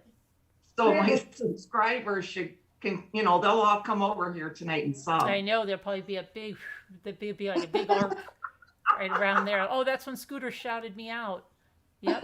I was wondering where that big game I have of a question subscribers. about the copyright strike, though. Yeah. Can I copyright strike you on Scooter's behalf without her knowing it? Oh, I don't think you can. Somebody said you can copyright strike for another person, but I don't know. I think you have to have some kind of relationship with that other person, like be somebody in their channel, like an authorized user or something. Oh, well, Scooter took my wrench away, so I can't say I'm authorized. Oh I no. never took your wrench away. Scooter took away everybody's wrench except Yeah. And then if somebody So- said that, aren't I afraid that Scooter's going to steal all the subscribers and all the wrenches? all the wrenches were taken back. No, Moo, I actually thought I wanted to have you as a moderator for real. I'll do it if you warn me ahead of time when you're coming on, because I keep such weird hours. But I'll do it. Oh, I have real normal hours. I have really abnormal hours. I don't even know what my hours are anymore. Oh my gosh. My eyes were so bad, I didn't know what that was. I thought my head was in my hands. Thank you, Kevin, but I really think you should. I think you should do it. Just would- go for it, it right? But not electric blue. Why? It's too scary for some people. Really? Yeah.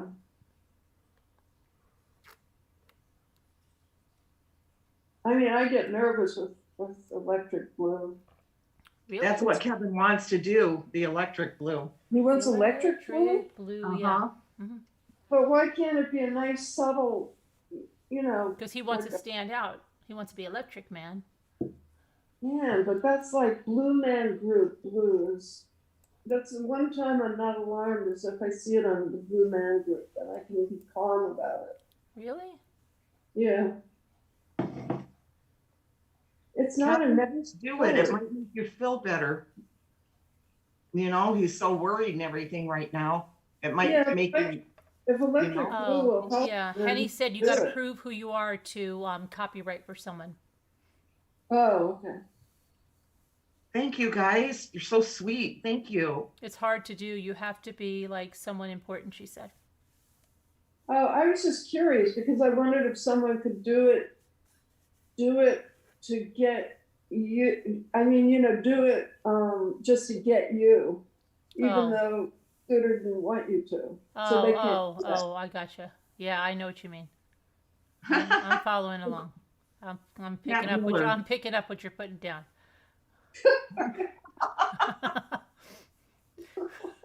You're right, Pat Miller. You got it right. There was something I wanted to say. Remember, I would just like to say something to all the people here. Please stay here in chat. We will stay here for 20 minutes. And then we will head back over to my channel. Did you do a live today? No. Oh, because I was wondering, because like when I was, I didn't see anything because I got started the live right in the McDonald's drive-thru, and then I thought, wow, can you imagine if Scooter's on live or something, and then they're like, oh my gosh, Carolyn came on live when you were on live, and she just wanted to destroy your live. And I thought, oh my gosh, that is exactly what somebody would say. Always. Oh my God. And that's why I said, oh my gosh, I hope Scooter is not live. Oh, come on. Please don't even start doing that. Because then all hell will have to.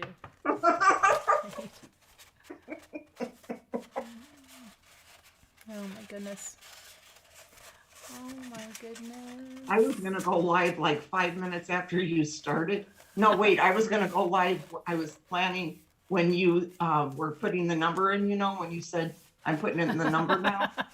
I was going to go live real quick. just to see what you would say. But you know what? I bet you'll, like, when I'm on a computer, you can have as many lives open as you want. But it's people that are, like, I don't know, my iPhone, which I hated watching a video on my iPhone, because if you're watching a video and you just want to listen to it for a minute, but then you want to navigate away from YouTube, the whole video closes.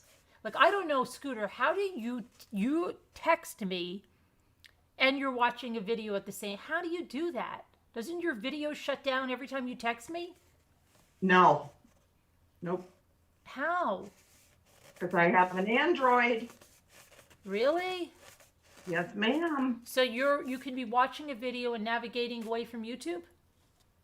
Yeah, I can be like, your live is on right now, and if I get a message, I can message that person without losing the live. You continue to hear it.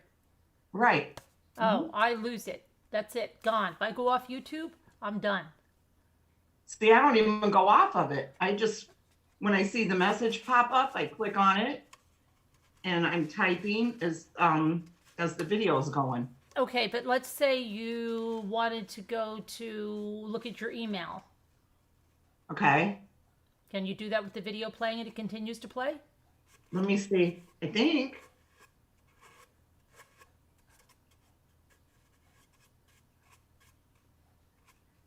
But you're not live on that.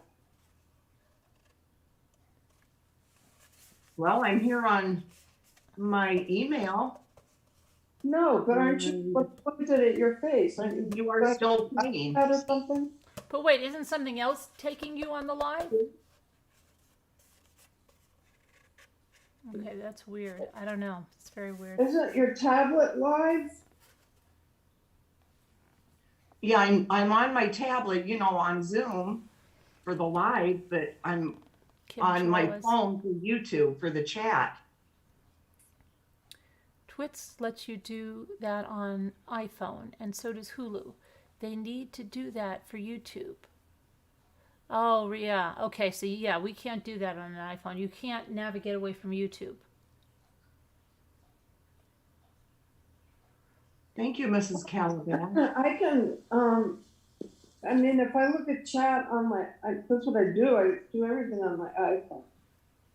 Like, it's on, I have it, Watch what, don't dox yourself. Okay. No, there's the chat. Right.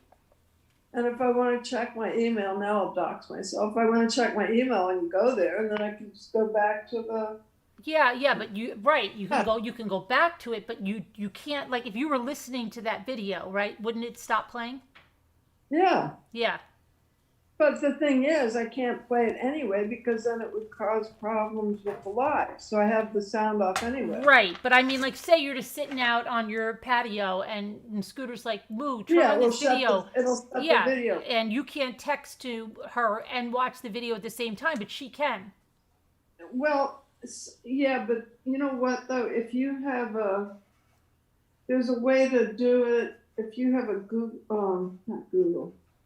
If you have a YouTube account, then you can do it, even on an iPhone. I don't know. I can't. If I'm watching No, it.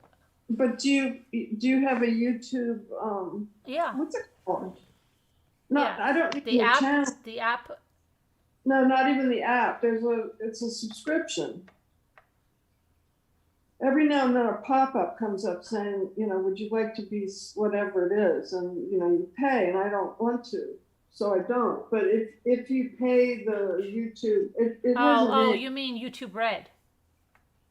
YouTube what? Is it Red? YouTube Red? I don't know what it's called, but it's whatever it is that, allows you to download and do all this extra stuff that everybody would like to do, but you don't want to pay a subscription. So if you get the subscription, then you can run YouTube in the background, even on an iPhone. Mm-hmm. But I don't feel like paying for that. It's like $15 or something a month. Right. And it's nuts. And I mean, it's silly. We already share accounts. Right. For the family. Right. So my New York daughter and son-in-law have the Apple Music, so they pay for that subscription, and then my New York daughter and I, as family, get to share that. And I have the Netflix, and I get to share that with, like, I don't know, 4 devices, 4 people. So there are all these sharing things. So we share, I have the HBO and I share that, and then they have some other thing, and we all have these. So we're all doing family shares, but nobody wants to pay for the YouTube. Right. Yeah.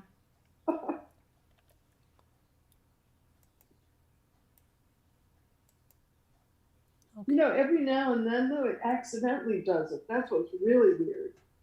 Yeah. I don't know. And I don't know why, but that's really weird.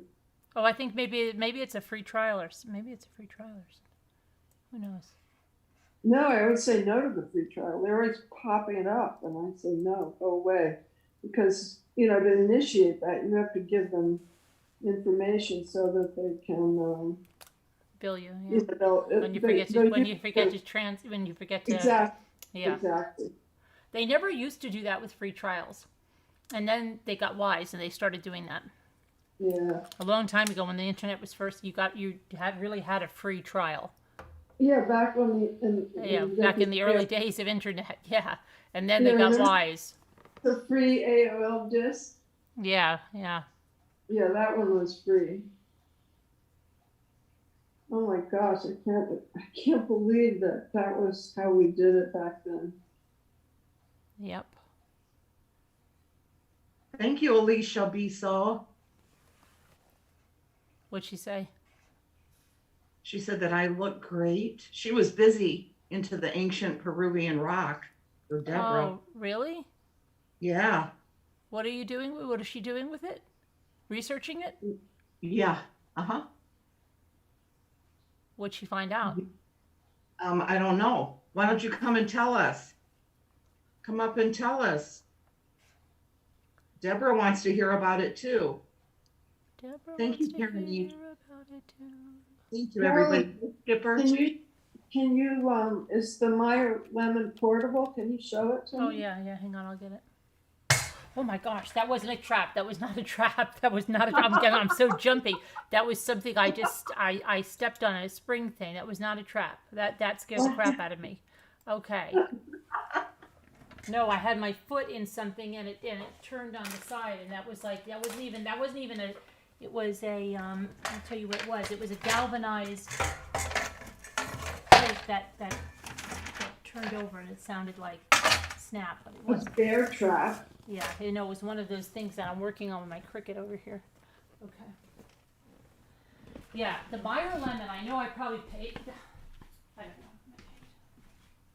But I just thought, I'm doggone it, I'm gonna do it this time, and Yeah, call in, Alicia. Tell us about it. yeah, tell us about it. She called her archaeologist friend, she said. Oh wait, Deborah Vancouver did? No, Alicia.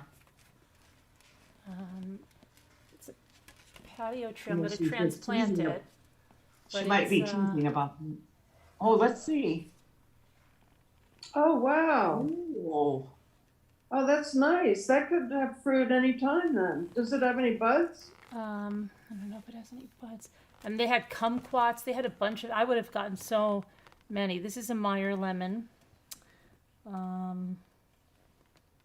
You won't believe how many lemons can grow. Oh, I on know. that little- I've seen these relatives of ours. This. Oh my gosh, the lemon trees he had in his house in upstate New York. It was unbelievable. So. Yeah, the part of my citrus tree that's heavily laden, those are Meyer lemons, the green ones that look Yeah. like limes. And you Those are know, Meyer the lemons. guy that sold this to me, he goes like this. Smells good. I'm like, what? I don't see any flowers or anything on it, or like, where's he smelling? It smells good. Maybe you can smell the leaves. You must have a super sniffer. I don't smell anything. It just says Meyer lemon. I gotta transplant it, and Mrs. Calabash wants to know if those lemon trees, Meyer ones, do well in New York. yeah, it says they inside, not outside. Well, do fine if you have the. Do you have grow lights? Yes, it says lemon trees have an upright habitat growing up to 12 to 14 feet tall, can be maintained and to desired shape with pruning in early spring, blooms in spring, harvest November through March. Mine bloomed twice. This was the first. This is the second blooming. And the first, if you look at this, you see these that look like limes? Uh-huh. These are the lemons. See, that's They what aren't it ripe is, yet. see? But in the background, you can see the blooming for the See it? second round. Beautiful. Nice. But I nearly lost my tree. How?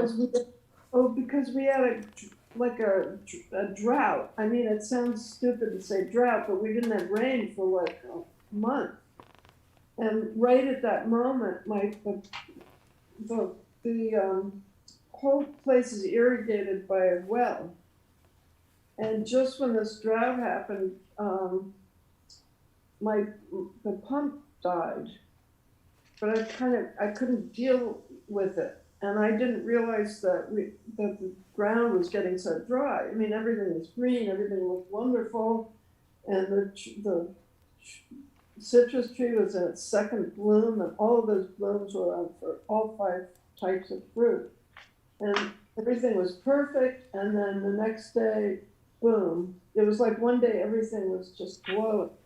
And Wow. the next day, all the leaves just on the Meyer lemon part began to drop off. And I freaked out, and I didn't realize it was really, it just went into like drought mode. No. And I couldn't get water out there because I don't have it's a long story, but I don't have a hose back there. And I had to get like 200 feet of hose so that I could get water out to my tree. And then I soaked it, and then it sort of came back to life. But it was really crazy because it was all perky one day, and the next day the leaves were drooping, and they'd literally fallen off. So the whole part where the fruit is now, a lot of the leaves fell off, and it sort of aborted a lot of the other fruit. So they're growing, but most of the blooms that were anyway, I did lose for this harvest because of it was stupid though. I mean, it was just like when we have for once don't have any rain. That's when my pump had to go out. So that was crazy. But Weird. that tree is surviving. I just had to get tons of hose. I had to hook a bunch of hoses together to get, and then soak it for hours and hours, and then yeah, the next day it looked good, but the leaves had already fallen off, so it looks a little strange. Crazy. But surviving. But when you see it, I'll take a picture of it. I'll show you. I'm sort of ashamed to show anybody because its little leaves all fell off and it's sort of naked. It's sort of like Sunny Angel. It's like no underwear, just. Oh yeah, but that happened to one of my bonsai trees. I bought 2 bonsai trees last year, and then I brought them both home, and then one just dropped all of its leaves, and I freaked out. I said, "Oh no, oh no!" And it had 1 leaf left, and you know what happened? It got all new leaves. Aw. So I had faith in it. Well, yeah, I know this is, it didn't die. It's just that with drought, you'll get leaf drop. And I just didn't even know the poor thing was in drought, or I would have, had a bucket brigade to carry water back there. But anyway, so yeah, it'll come back. And it didn't lose all the top leaves. It just lost it just stopped all the fruit that was coming out that was sort of like stopped in its tracks. So there's a little fruit, there's grapefruits and 3 types of oranges, but instead of the bounty that was, blossoming, I'll just get a few, but it'll, come back next round. But that was my rookie. My boo. Oh, sorry, Moo. Oh, and also, she does want to call in, Alicia. Oh, she does? Yeah. So she has to send you another email, right? Yes. Or you her? Or wait, she has to send you one. Just send your email. Send her an email, Alicia. You know how to do it. Hi, Julie Johnson. I can't believe DeVita's become a flat Viva. Good night, Earthbound Spirit. I've been thinking about you. Yeah, good night. Prayers. Where's DeVita? Davida, where are you?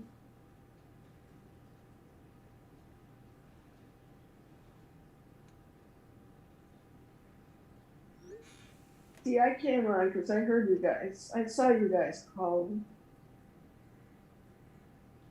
I saw. I heard Danielle C. Then I heard Carolyn.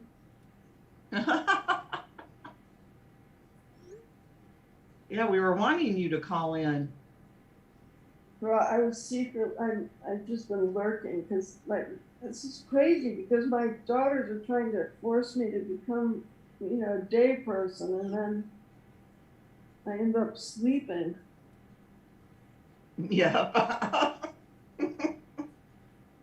So harsh. Making me get up on the bright day. Oh my God.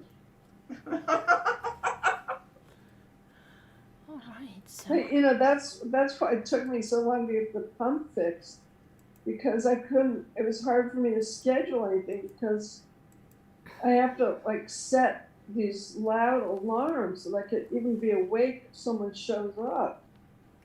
Because I wasn't being awake during the day. So I wake up at sunset. Mm-hmm. So it was Right. a little awkward to try to schedule anything. Right. I hear ya.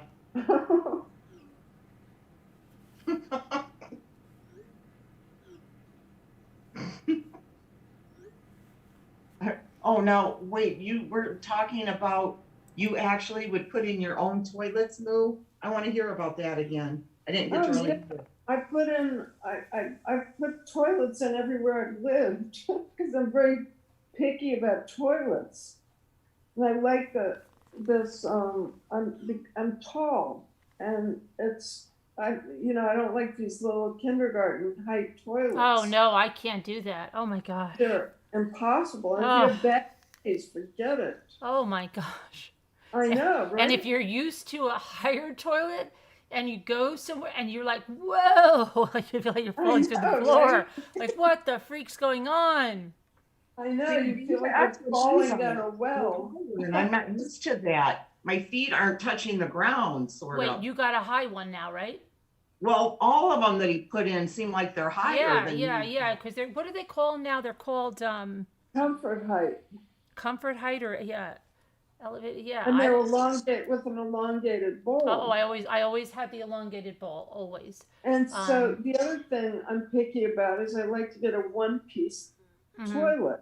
So the tank doesn't unbolt because, then you have to deal with having to, when they start to leak, you've got to go replace the gaskets. And I'd rather just have a one-piece toilet. And then all you have to worry about is the line or something like that. But you're not gonna have a leak between the toilet and the bowl. And so when I put one in the co-op in Manhattan back in 2004, I got this a Kohler one-piece memoirs toilet. And they're ridiculously expensive, but it's worth it because it's a toilet doesn't wear out unless you break it. It's not going to wear out. It's just a piece of porcelain. And so I got this beautiful one-piece toilet, and it's one of those high ones with the elongated bowl, and it's a single piece. And then when my daughter and my son-in-law got the place, they're going to get rid of my toilet, and I almost freaked out. I almost drove back there to get it. I said, you don't get rid of a toilet like that. That's like a classic toilet. You can't get rid of that. You can't just put that out. Or put it in the yard, with plants in it. And then I was really pleased because the contractor came in and he said, he told them they were crazy. He said, you can't get rid of that toilet. It's a great toilet.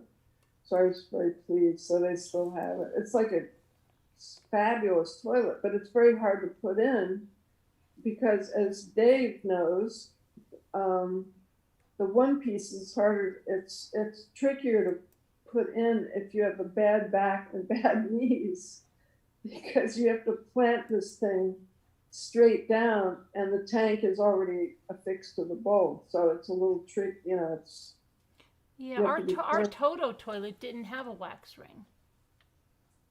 Oh, that's interesting. It has it's some kind of special thing. We have a video on that one, but I don't think it has a wax ring.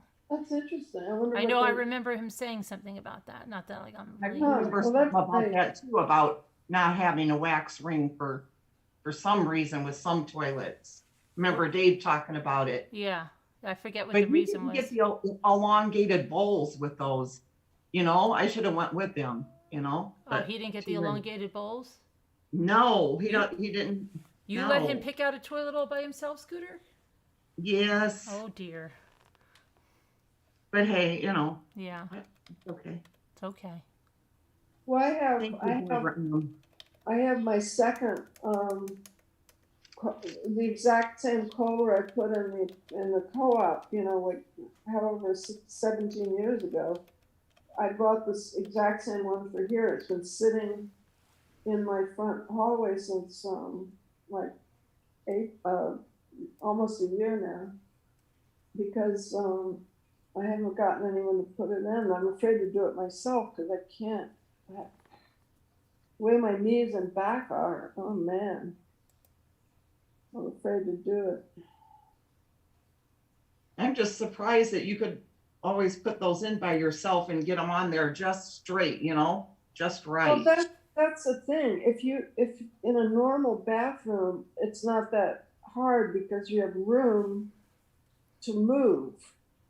And if you can get someone, like with my knees are just ridiculous. And at the time they weren't this bad, but the bathroom was big enough that I could put the stupid thing in myself. But this, the way my knees are now, and the fact that the toilet is in one of those little closets. Mm-hmm. It's like a big bathroom, and then there's a there's a. Oh, that's what I have. Yeah, that's for the toilet. Yeah. And I'm worried about trying to do that with. Oh, I don't see. have Oh, room to see. move. Here's what it is. A Johnny ring or a wax ring is underneath the toilet flange. Is what he said. You don't. Oh, it's So under you the don't. flange? Yeah. So when you're putting the toilet on, you don't have to worry about it because this thing is already in the tile. Oh, wait, how did they put it under the flange? Well, I could show you if you could see. No, I mean, I'm gonna Google it. Well, I have an installation. You could see it. Huh. I'll give you the thing for the video. I'll put it in your messenger. You can go see it. Oh, yeah, okay. and he explains it too. That's interesting. I almost, in fact, because I haven't put my toilet in yet, I could put that collar in the other bathroom because that is a little squat toilet too. Because what I really wanted to get was it's called a veil, a Kohler veil, and they're kind of ugly. But if you put them in a closet, it doesn't matter. Right. It doesn't have to look like the rest of the fixtures anyway because it's in a closet. And that one's like what do you have, a washlet? A washlet. Yeah, washlet. It works sort of like that. It has it has a heater and Oh, the everything. heated seat. You can't believe if you ever sit on, like, if the electricity ever goes out and you're like, oh my gosh, it's so crazy to say that you can't deal with it, and especially if you live, like, I don't know, in Florida, how much you would love a heated seat, but in New York, you like the heated seat. Well, I mean, seat on yours? Yeah. Boy, yeah, this thing thing, this thing, what do you call it? The veil has it's got everything. Oh my God, it's just like it's like on a spaceship or something. It's like science fiction. It's so cool. Mm-hmm. But it's like that thing must be close to $4,000. I know, they're expensive. It's crazy. And then if you have a power failure, I don't even know if you can flush it. I mean, I well, guess you can't really flush your toilet into power failure anyway, but you can still fill up the tank on the Toto, even though, yeah, you can still do so it. it has the manual button. Yeah. But yeah. I mean, you could always bucket flush it. That's what I mean. You could pour water in the tank. Yeah. Yeah, because you would have to do that. Like, it'll have enough water to do it manually, like, one time, but then if you have extra water, if the power failure is longer, then you do have to put water in. Yeah, and that's why I ended up ordering just my regular old, and then what I have is I guess it's called a Genie. There are a whole bunch of them now. But I have one of those little bidets that it sort of works like the washlet, only it doesn't have the heat.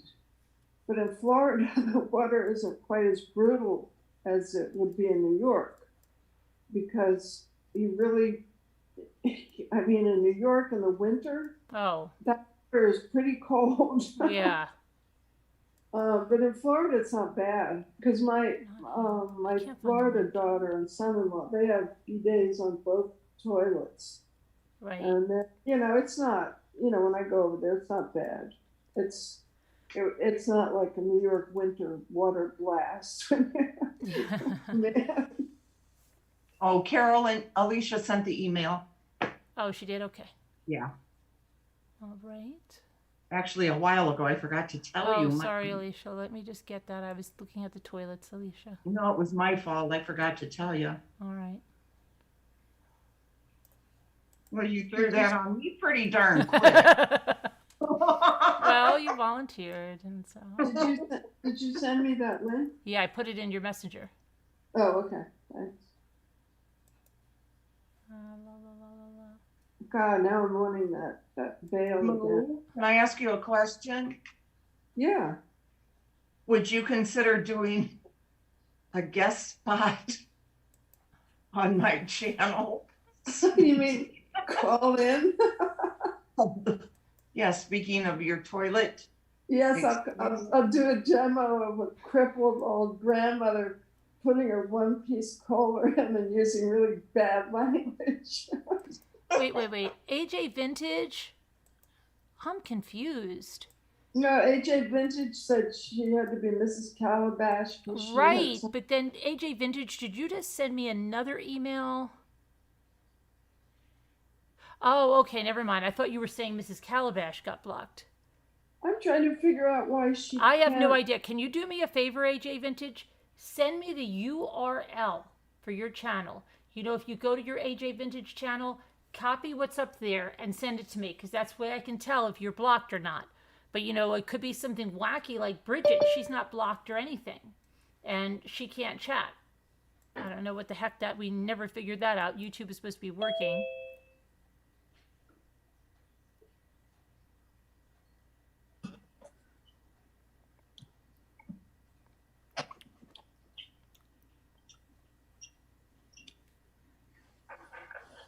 Hello. Hello. Hi. Hello. How are you? Hi, Caroline. Hi, Scooter. Hello. Scooter? Hello, Scooter. I love your hair. Thank you. And Moo's here too. Hi, Mom. Hey, Moo. Moo is also known as the Drama Llama. Llama. Yeah, Drama Llama. Okay. Nice. Hi, Alicia. Hi. I'm thinking I must be called the alpaca drama Yeah. recently. Right, I know. My God. But I'm here to talk about Talk to about that give stone. Right? to tell you about that rock. I don't mean to be boring. Don't let anyone touch it. No, you can touch it. They'll take away No your problem. mojo. No. Okay. Deborah and everybody, hi. I call my I have an archaeologist friend that is in the university, that is a professor in Utah. Okay. Michigan. Oh, Michigan. Michigan University, yes. And he was so glad to explain me. He talked for about 2 hours, and I was, yes, okay, I get it. I get the information that I needed. I can't get back to the chat. So that rock might have it's from the 4th century. So it's from the 4th century? Yes, it's very ancient. He can tell? It's like that? For the shape and the grading, yes. The 4th century? Yes. That would be because like it's from the Peruvian cultures before the Incas. Oh my goodness. So what, like the year 300 or something? Or wait. 400. From the 400. Yeah. Wow. And when they bury a person, they put in the graveyard. Uh-huh. All right. They put things to for that person to take to the other life, that is the underground life. Wow. They thought that they were 3 lives. The life the I don't know, the 3 stages of life. The upper life, and the symbol is the condor, this huge bird, The condor, a black one, very scary, that one. The earth, and meaning the symbol was what? it's kind of a leopard, but Deborah Van Gooverden is freaking out. and She and said, the "Oh my inner gosh, life oh my gosh, my archaeologist friend was right."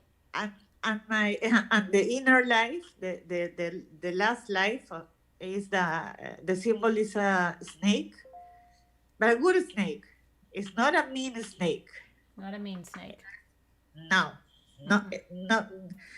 Don't freak out. No, All is good. all is good.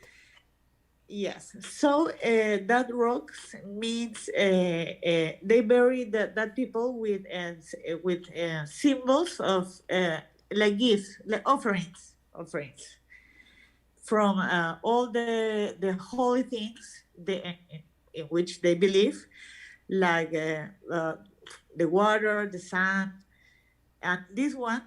This particular rock is carved that way, like making circles, because the Pachamama in Quechua means mother of nature. So is a provider of the spiritual fullness. The is a provider of good things for you to go to the other life or live this life or whatever. And also provider of good crops, good climate, good food. It's a provider in general, and it's illegal to have one because they are We have to of- turn her in. We have to turn her in now. no, Do because we- I have a necklace and I have a. Do we have to turn her Uh, in though? Shouldn't we turn her in if we're good citizens? It's illegal. Sorry, Deborah Vancouver. We just want to do the right thing. It is illegal, and we wouldn't want you to have something illegal that you could get in trouble for. It's only to help you, Deborah.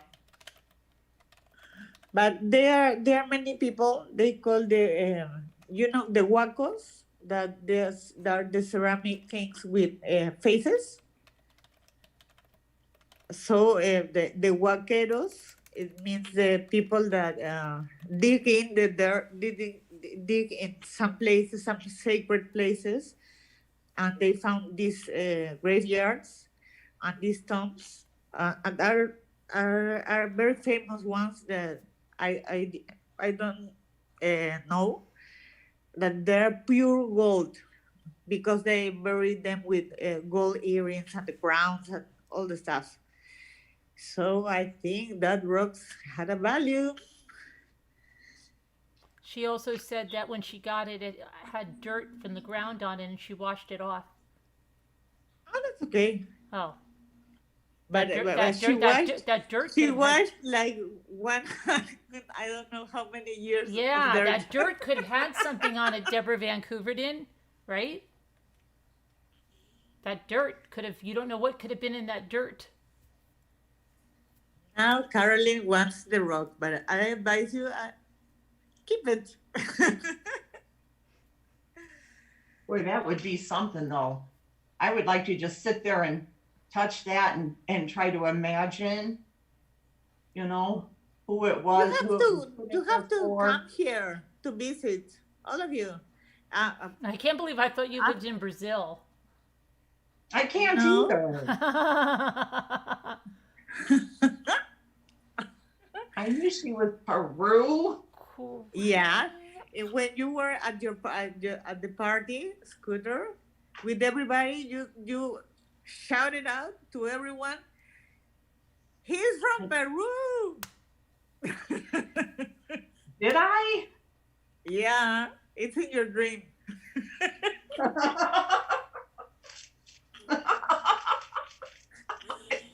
She's from Peru.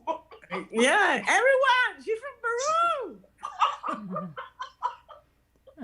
She has a lot, but she's always gotten a lot of notoriety because of her friends. The one being from France, and then the other one that she has being from Peru. So now she has two friends from Peru. She's so popular. Yes, I don't know and what exotic we're because she has gonna all do these about the international channel. friends. A lot of international friends.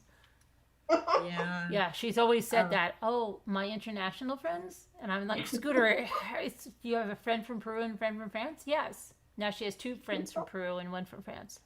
Yes.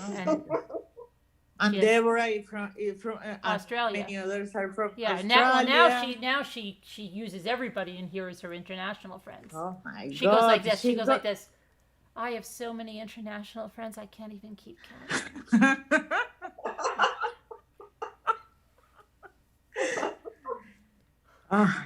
All for views. All for views. All for views. That's Views and right. She'll be subscribers. calling them no? out. She'll be calling them out God. like crazy. Antimony, your name was in the trial a lot today, Antimony, because you're part of Gunshot residue.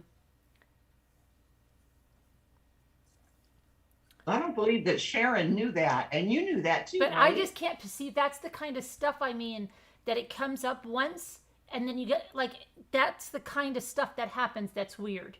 You know?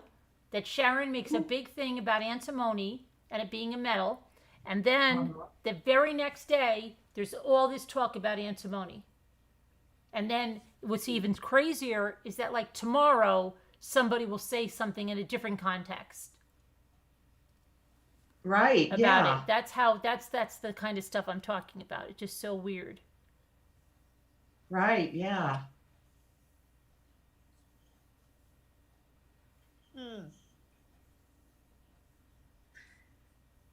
Peru is beautiful, she said. Have you been there, Sharon? My daughter's been to Ecuador. Oh, really? Oh yeah, she was supposed to go back to Ecuador, right when the pandemic hit. Oh, that's right. Yes. Yeah, because she was debating about that, right? Yes. You were worried about Yes. Oh.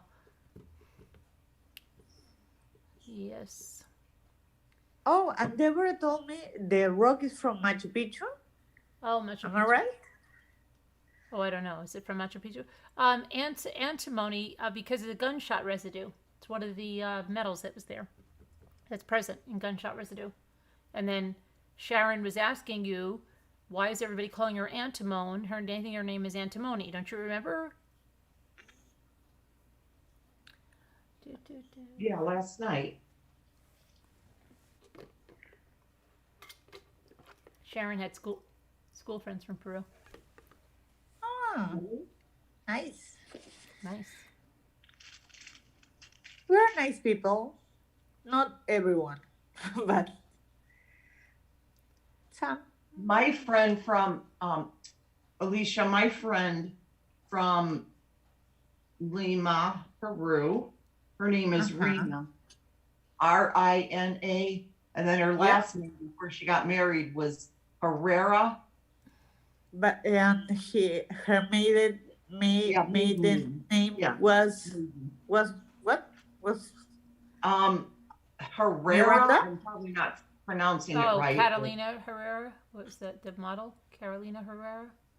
Herrera, I think. Herrera, yes. No, Lima is a huge city. It's like we have like a half of the population of the whole country. So it's lots of people. And when somebody asked me, "Oh, you're from Lima," you know that person, like you just did. I said yes, but you have to be more specific. Hi, Tamlin. Scooter, she loves your hair. Okay. I was going to say Thank something before you. you said that. You said something that I was going to say something about. Now I forgot what it is. That's good. Hi, Jenny D1. Something about Peru, Lima. And they said when Rena came over here, Rena. she knew not one word of English. I didn't know her then. And my other friend, because we all worked together. That's how I met Rena. Oh. And they said Rena was she was like this little tiny doll, and she spoke no English, and she was just adorable. Okay. But she spoke really well English by the time her and I met. Right. She had to. Well, did anybody watch The Big Blue Marble when they were a kid? I think it was on Sunday mornings. Anybody Watch the Big Blue Marble? I wish I could find my letters, because there used to be something on the Big Blue Marble. They would say, and we had no internet, they would say, if you want an international pen pal, write to this place and we'll match you with one. And Oh, really? yes, and I loved doing that. I had one in Malta, and she used to always talk about this band over there. Oh my gosh. And then she wanted to send me this stuff, and I think I must have her letters somewhere. So and then I think she wrote to me, like, it was really weird, like years and years and years later. But she was in Malta. And can you imagine if she would hear me and be like, oh my gosh, that was my pen pal in New York? That would Here be you are, amazing. hi. Okay, but, and then I had one, I don't know, in You Italy or should try Greece. looking her up. I should try looking for my pen pals. Yeah, I've got to find them. Got to find the letters. But that would be funny. I had lots of pen pals too. As a kid, you had a lot of pen pals? Yeah, yes, from different countries and times with no email. No, we had no email back then. No, you had a real letter, and you waited and waited and waited. And then, like, I used to even write to her during the summer. You maybe get 4 letters by the time everything went back and forth. Somebody wrote the letter, Yeah. right? And we would But just wait. but even now, I have 2 friends. Well, one ex-boyfriend and a friend that we exchange mails, not emails. Letters.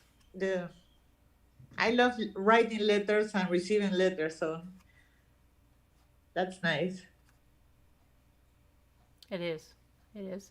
It is. But now we're so immediate gratification. Like, you can't wait all that time to talk. You know, you're like, I'll just text you. Yeah. I know. Okay. That was my lesson from Rocks from Peru. Oh, okay. Is that your lesson? All right. Well, thanks for giving the lesson. For the night. Thank you, All right. ladies. You're welcome. Why are Back you to going chat. so slow? Okay. Why What's are that? you Bye-bye. leaving? What? Bye. Why is Alicia leaving us? I don't know. You had a bad day. She said she's going to go. That's her lesson. You had a bad day, Denise? What happened? Do you want me to stay? Yes. Okay. I'll stay a while. What happened, Okay. Denise? Denise had a bad day. I don't know what happened. Tell Carolyn and Alicia and Moo Yes. about it, that they can help you. I'm They sorry. have good advice. Okay. But I can't read the chat. I'm on my iPhone. I did your realtor. We can tell you. Okay. Tell me. Tell me. It hasn't come up yet. I'm still waiting. What about the, Bad day. yeah. I'm going to sneeze, I think. I hear a train. You sure? Do you really? Yeah. Yeah. It's my AC. Oh, really? Maybe. It sounds like Bless a you. train. Thank you. It sounds like a train. I'm pointing my phone to the AC. No, Maybe it is. really? Does anybody hear that? It sounds like a train. I thought I heard it last night too. I think Is it Scooter's my punking. furnace? I think Would it Scooter's be my- punking me. No, it might be my furnace, maybe. No, it sounds like Oh. a horn. You know, like that. Oh. Now, how come? Yeah, see, everybody likes you, Alicia. Thank you. Love you all. Ash says that your calls are so fun. That is so weird. That train. Deborah Van Couverton hears the train. Oh, you hear it? Yeah. Okay, I feel better. Okay, because if That nobody could- heard that it, could be- then that it's could always be troubling. snoring. If nobody hears it, it gets scary. It could be Pete snoring. No, it's definitely like a train. He lies on it. You see him lying on his back here? Yep. And Yeah. then he snores. Oh, Oh, Scooter, here's your cat. I see, Hi, Bye. babe. Oh, he looks comfy. Don't want to mess with them. Yeah, they're all They're all stuck comfy. in their places. Hi, wake up. Wake me up. Hi, wake up. Danielle says, when Scooter calls in, it stinks. What'd she say? When Scooter calls in, it stinks? Oh, it stinks.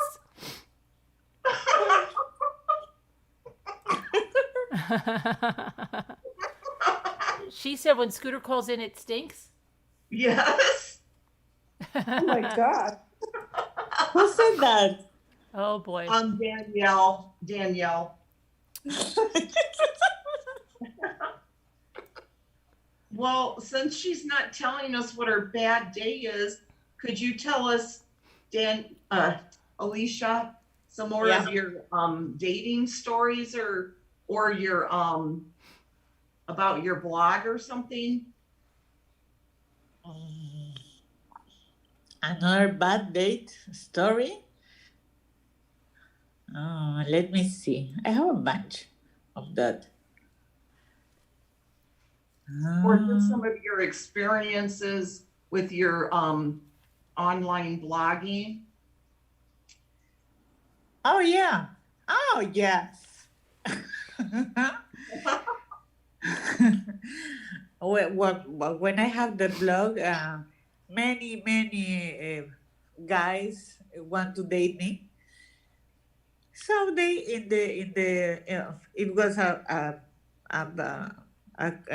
a video blog, and I in the comments they were flirting, and I dated once. It went well, but like a nightmare. And then so I said, never again. I'm gonna date someone I meet from my blog. And I met this guy. First in the blog, then in the messenger, all the digital totem. And then I told him my number. He lived in Silicon Valley, San Francisco. Yes. I was going to be in Los Angeles to visit my mother's family. So we made a huge love story online, and the Skype and everything. And he said, I will meet you, and made plans. But when the dates go nearby, he stopped calling, stopped texting, stopped everything. And I said, what's happening? And I called him like every other day and said, hi, what's going on? And he said me, don't think since all the flirting and the talking, we have a relationship. We don't have a relationship. And I said, oh, okay, I know. We don't know each other in person organically. That's clear. And a few days come by, and the date of my travel was getting near. It was getting closer, and he Oh, began. wait, you had met him already in person, right? No. You hadn't? No, we Skyped. That's the closest we get. So we plan to meet. He's gonna drive from San Francisco to Los Angeles, and he made plans. He made reservation of in a restaurant, and then and told me I have to stay in a hotel because I can. I'd like to to spend more time with you. I said, okay, I'm staying for 2 weeks. That's okay. And then I flied over there, and I waited and waited and waited, and he wasn't there. He told me, the last thing he told me is, I have to go to Eastern Europe for business. I said, okay. I said, oh, okay. And he went, and I posted a blog saying, it, like a letter to someone. In my blog, I posted, and I put a picture of me looking from a balcony, a nice balcony, and saying, um, like sending a dove, a sign. I'm here. Where are you? But not in that direct words. And I then think one night, what am I doing? I go directly to Facebook, go into his Facebook. You know where I found what I found it? What? This person, well, his name was Raphael Wells. Raphael had posted uh, 5 minutes ago this album, the best 4 days of my life, and there were like 50 pictures of him and a girl. Oh my Oh gosh. gosh. The first one, it was him. The second one, it was he with a girl like sitting in a cafe. And I say, oh, maybe a friend. No, it was like, wow. Oh my Oh, God. man. And I said, no. And I post in my, I sent him an email saying, do you think I'm stupid? Because I knew the last picture of that album was, she was blowing a kiss him goodbye in the airport. So I knew he's gonna be in the next day in San Francisco. So that night I expect him. I do nothing. I expect him. I knew he was going to send me an email saying, "Oh, I changed my mind. I don't want to meet you," or some BS thing.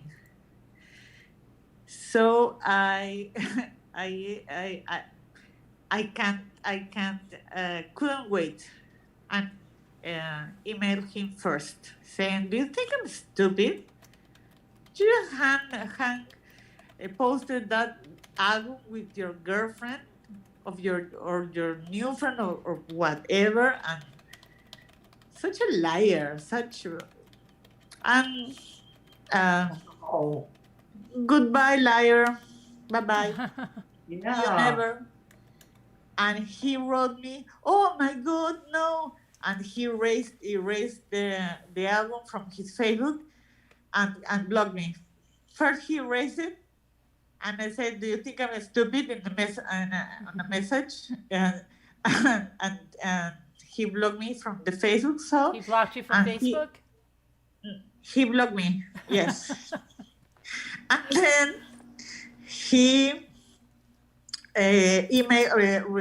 respond my email and said, "Oh no, it was a conference with business. I don't know how some people think you are really stupid."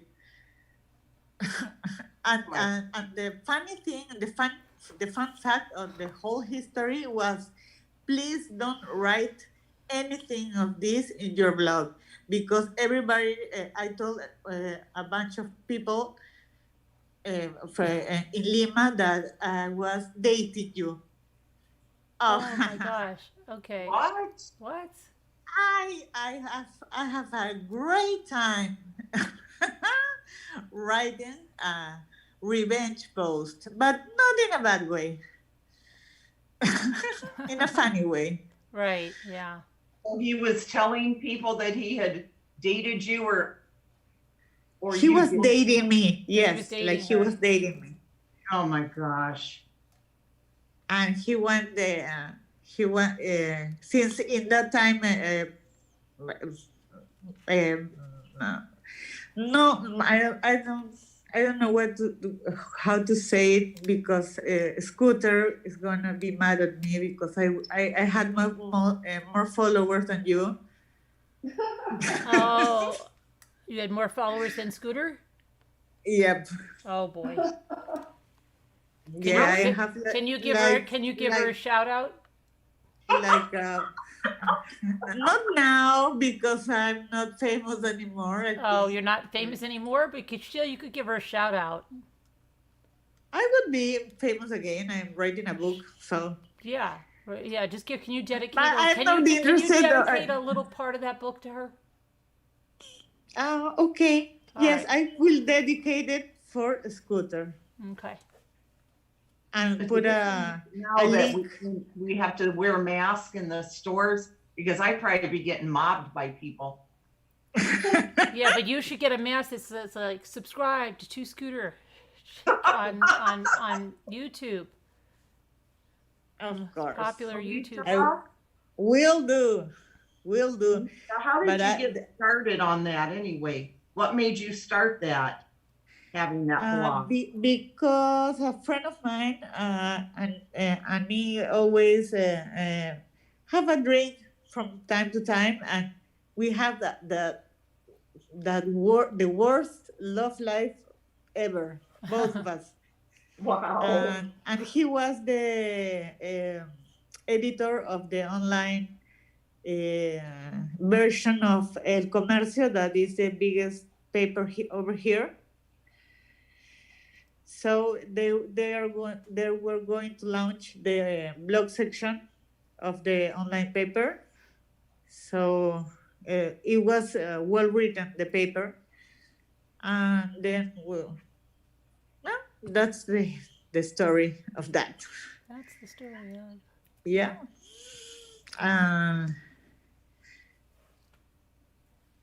Now, And I got my revenge. Yeah. Wow. I bet you did.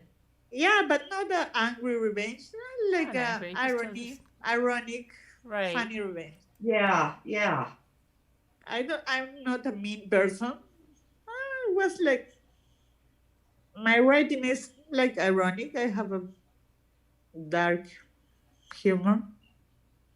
I would love think that. that's kind of revenge, though. Hallelujah. Would be humorous about it. He deserves it, right? Oh, Oh, for sure. definitely. My gosh. Yep. Definitely. So I get dumped by a guy I didn't know. Wasn't enough to be dumped by boyfriends that you know in person. My God. Okay, now there was your story for another bad date. Another bad date. Okay, I will back to chat now. You're going back to chat now? Okay. Let me see, what is this? Yes. Fine, be that way. What? She said, fine, be that way. Okay. Honey, what is that? Scooter. Well, we want you to come back on and be on camera when you feel a little bit better. Yes. No, You still don't feel yes. good? I was down today, so I don't shout. I'm sorry to give this information, but I doesn't shower today, so I look like I can't say that word, but you know what word is. Right. I look like exclamation point. Fine. I'm sure you look just fine. No.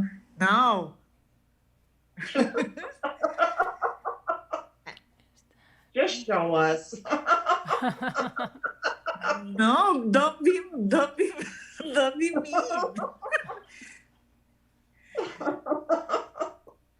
she wants to get all the attention, only herself.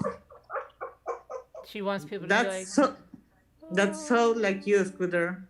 I'm beginning to know you. mm-hmm. I don't know what these chickens are. I'm looking at the chickens for a minute.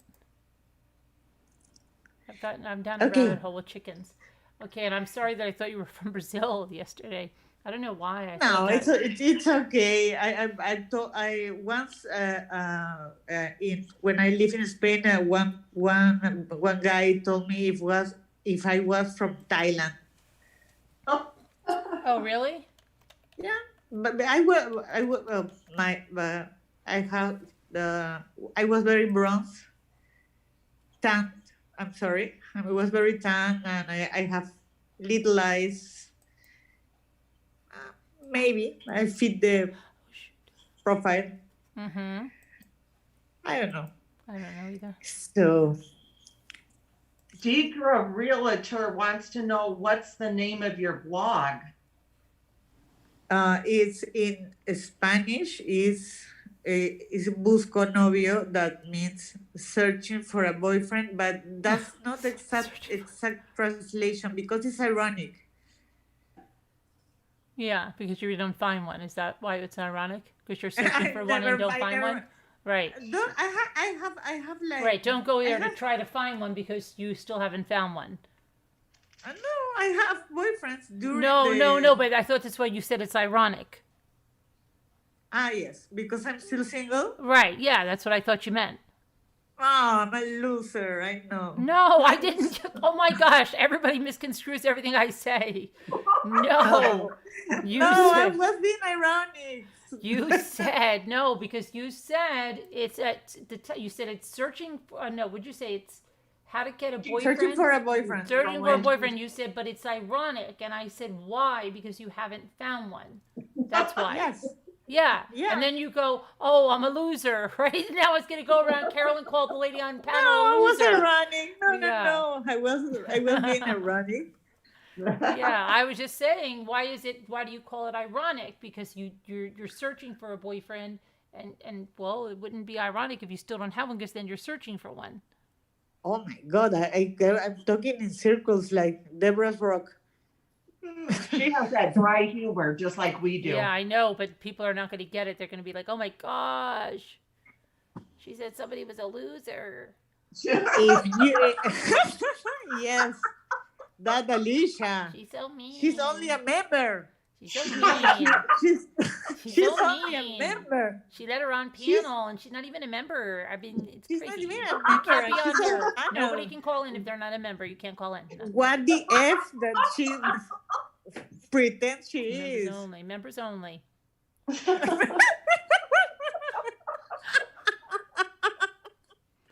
We're gonna get those. Remember those members only jackets? Those are stupid. It's members only. Members only. Yeah, they used to be called members only. That's what the jacket was called. So Yeah. Members and famous people like Scooter only. Scooter only.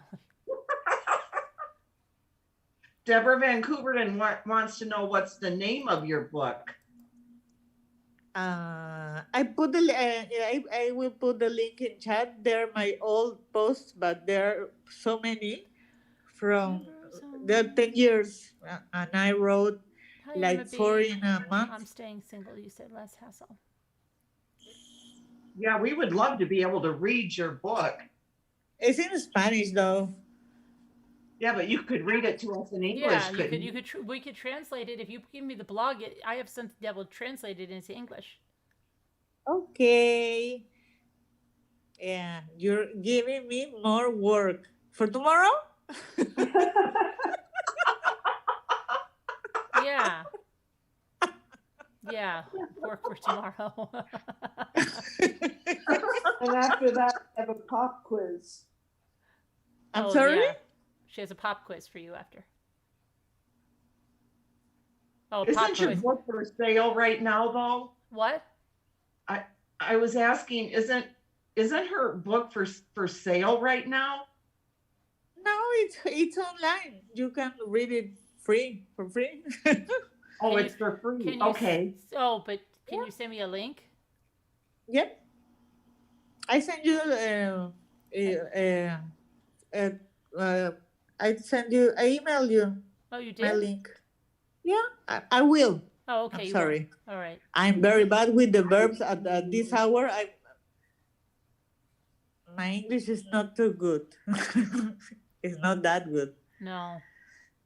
You wrote I'm a excited memoir though. about past relationships. You did, Antimony? Thank you, Emma B. Or wait, no, and Michelle, No, I mean, no, Michelle. Michelle. Thank you. Deidre's I like, am a rebel. I am a rebel. Oh, so now that's exciting because couldn't we do that where you have a thing that translates Mhm. on your computer? Right. Yes, the And we could, translator. like,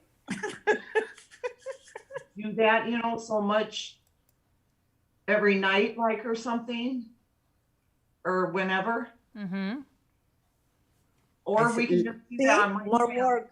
Yeah. What did Scooter say?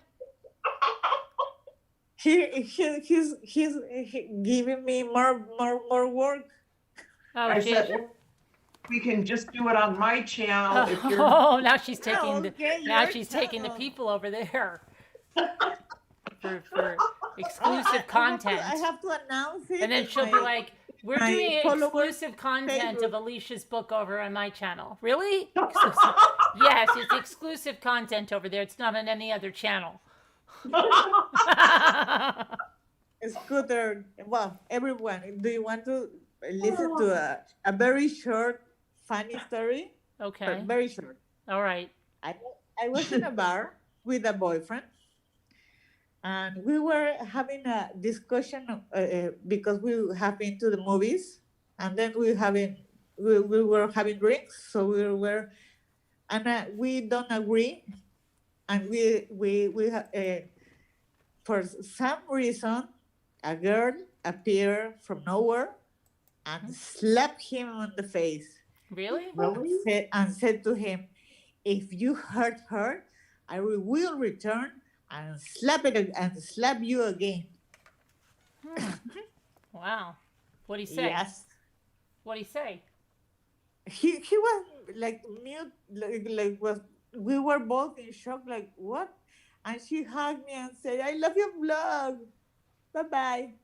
Ah, that sounds sweet. Yeah, they were very like defensive. Yeah, that's You have so lovely. many great stories about this. But And he can I ask wasn't your age, he or wasn't you that, don't? he wasn't that glad because he gets slapped. No. Did he think that you set it up? It was somebody you knew? Hi, baby Vlad. Did he think it was somebody you knew that did it? Me? No. Yeah, no. It wasn't. Did he say like, "Oh, that's somebody you did"? He don't. No, he, All right. he already knew. We met in a party, and he approached to me and said, "I love your blog," blah blah blah. So that's how we met. So he knew. Interesting. Okay. Yep. Okay. I have to plug my phone. I'm going back to chat. All right. Okay, before you Love go, to talk with Alicia, you, ladies. Hey, Alicia, before you Yes. go, Uh-huh. we can do, if Carolyn's agreeable, Uh-huh. we can do, What? if she agrees, we can do like chapter 1, Even Here on chapters her- here and odd chapters over there. Is that what you're saying? back and forth. Oh my goodness. Oh my God. What's that phrase? You are hold your horses. Yeah. Hold your horses. Yeah, I have a sign that says "Hold your horses" somewhere. That's why all the horses in chat. Yeah, hold the horses. And what's with the horses in chat? Yeah, exactly. What was with the horses?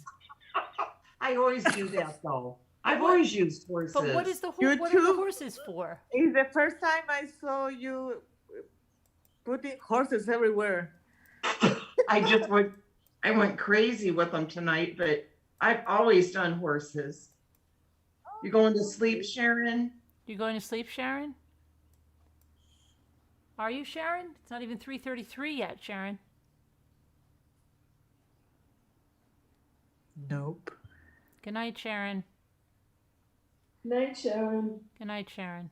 Poor Carolyn's created a monster. Look at Daniel C. with all the horses. Oh, Daniel C's putting horses in there now. I thought you were putting wild horses couldn't drag me away to show your loyalty to the channel. That's the song? Yeah, wild horses. Yeah. I Yeah. love that song. Me Yeah. too. Remember, I requested that Jimmy sing it once. and he Right. sang- Yep. That was my request. That's right. Aw, Aw. maybe he'll do that over on my channel, Moo. That's a good one. Okay, Yeah. ladies, I'm going to go to Scooter's channel now. Okay. Scooter, let's go. Get everybody warmed up over there, Alicia. I think Okay. we're already hopping over there. Aren't you having Friday night rant nights? I'm thinking about it. About it. You know, Okay, and I'm we'll have one night where I'm Alicia gonna- does- What? I'm sorry, pardon? I said we'll have one night where Alicia is there on panel talking Well, about the dating world. The next night it will be Moo discussing, you know, putting in toilets. But I thought you said you were going to do it. You said you were going to do one night. You were going to be cooking. You were doing a cooking channel on one night. The next night you were going to do a craft channel, and then you said you were going to do a rant night, and then you were going to have those 2 nights. I guess Alicia and Moo to come over, and then you were going to do an open mic. People can come up and sing. You were doing a talent show, like somebody. You're going to take over the talent show, and then you were going to have a lady. You were going to have a ladies' resolution night. Isn't that what you said? And you said you might open it to men too, ladies and men resolution night. Yes, yes. I love resolutions. Yeah. I want to know who's going to be holding the bathtub night. Oh yeah, I have the bathtub night, but I have to get on that. I was going to really do it last week, and then I don't know what happened, but I am doing it. I am going to. Well, do I'm it. glad you didn't do it because I've been using my bathtub. When I unpack dishes, I put them in the bathtub first. Really? Yeah, because it gives me I don't want to pile stuff up. Oh, you mean just until you can get to them? Well, yeah, I put them in these tubs that I got so I can soak them first and then I can just run them all through the dishwasher. Because I had stuff in storage and Mm-hmm. garages and all kinds of, I have so much kitchen stuff. You wouldn't believe how much cooking stuff I have. Mm-hmm. But I have to really wash it. And you know how it is with stuff that's been sitting around in boxes, sitting in garages, like gross. Right. Put them in wash tubs. I've been soaking them in the bathtub and then I take them out and run them through the dishwasher. But it's arduous, my God. Nobody on earth should have so much kitchen stuff. I know, I have a lot too. It's crazy. But then I always think like the minute you get away with something, then you need it. I don't know. Yeah, that's the problem. Take it home. Take them home and try them. Okay, then I get next week a bad date night, bad date story night. Bad That's dates. great, right? That's excellent. Oh my gosh. But somebody else can call in. Does also, anybody else have a bad date night they want to talk about? Yeah. Nobody else in the chat had a bad date? I don't believe I that. can't believe I that. don't believe it can't- either. I totally. Oh Possible. man, I've got the most terrible dates you can imagine. Do you? See? Oh, Yeah. Oh God. we want to hear. I'm I don't sorry, know but if I- I'm gonna hear from the chat because I have to go to the loo. Oh, yeah. Oh, you have to go to the loo. Okay. All right. Love you. Love you. Bye. Love you. love Good night. She's so fun, isn't Yes. she? She's Yes. always so funny. Yes. Okay, Moo, can we hear yours? I'm afraid to because, you know, I don't want to embarrass my children How would that embarrass him if it's a date night? Yeah, how would that embarrass them? because some of them are about their father. Oh, well, you don't have to say that. No, but there's no way around it because it's part of the story. Oh, Oh my God, those children almost didn't happen. He was so bad. Oh, come on. Huh? We want to hear. Give us one. I'm not sure I want to go. You know what? You don't have any when you other do- one about somebody that's not their father? Oh God, yeah. Well, my first husband. Oh God, you know this. I'd have to do this on a private Zoom. I don't think I could do this for all. all of right. you. Private Zoom and members only. Get your memberships right now. We're going to go into a private Zoom, members only. Oh, this would have to be No. a Patreon. Have to be Patreon. Hurry up. In fact, this would have to be a super Patreon. Yeah, it have to be the upper echelon, the upper tier. Yeah, Patreon if you want to hear this Yeah. one. No, the first husband one, that's a super Patreon. That's a super Patreon. Yeah, Okay. I can't tell the world about that stuff. No. Wow, they're really curious too, Moo. Carolyn, you might as well do a Patreon private. Zoom. They're wanting to hear it. The thing is, you know, according to YouTube custom, because my first husband has passed away, it doesn't matter what I say about it. But I don't think that's fair because I mean, my stepdaughter would, you know, I wouldn't want to hurt her with it. Mm-hmm. She doesn't deserve to have her father's name dragged through the mud. I mean, it's not even What mud, kind of dates did you have, woman? huh? What kind of dates did you have? Well, Everybody I- wanting to join. if I told you, you would think. I mean, it's just this person was so interesting. But I can't. I mean, I can't talk. I could tell you in Zoom. I mean, you wouldn't believe it. It's just that people are very interesting in their secret lives. You know? Is it a real famous person or something? No, he's not famous. He was just my first husband, and now he's passed away. And but the But thing nobody would know him. is, But your first husband isn't your children's father, right? no. But the thing is, I had a stepdaughter. His daughter was my stepdaughter, and she's a nice person. And I don't want to embarrass the. Yeah, but if you didn't give his name, how would anybody ever connect them? Because Yeah. people have already. It's not like people do know who I am, unfortunately, from the recent ridiculousness. So it wouldn't be a long stretch for them to. You know, it's easy Oh, to okay. identify my husband's. Gotcha. But I put their personal stuff out where everybody. Well, I'll tell you secretly. It's such good stories. Oh my God.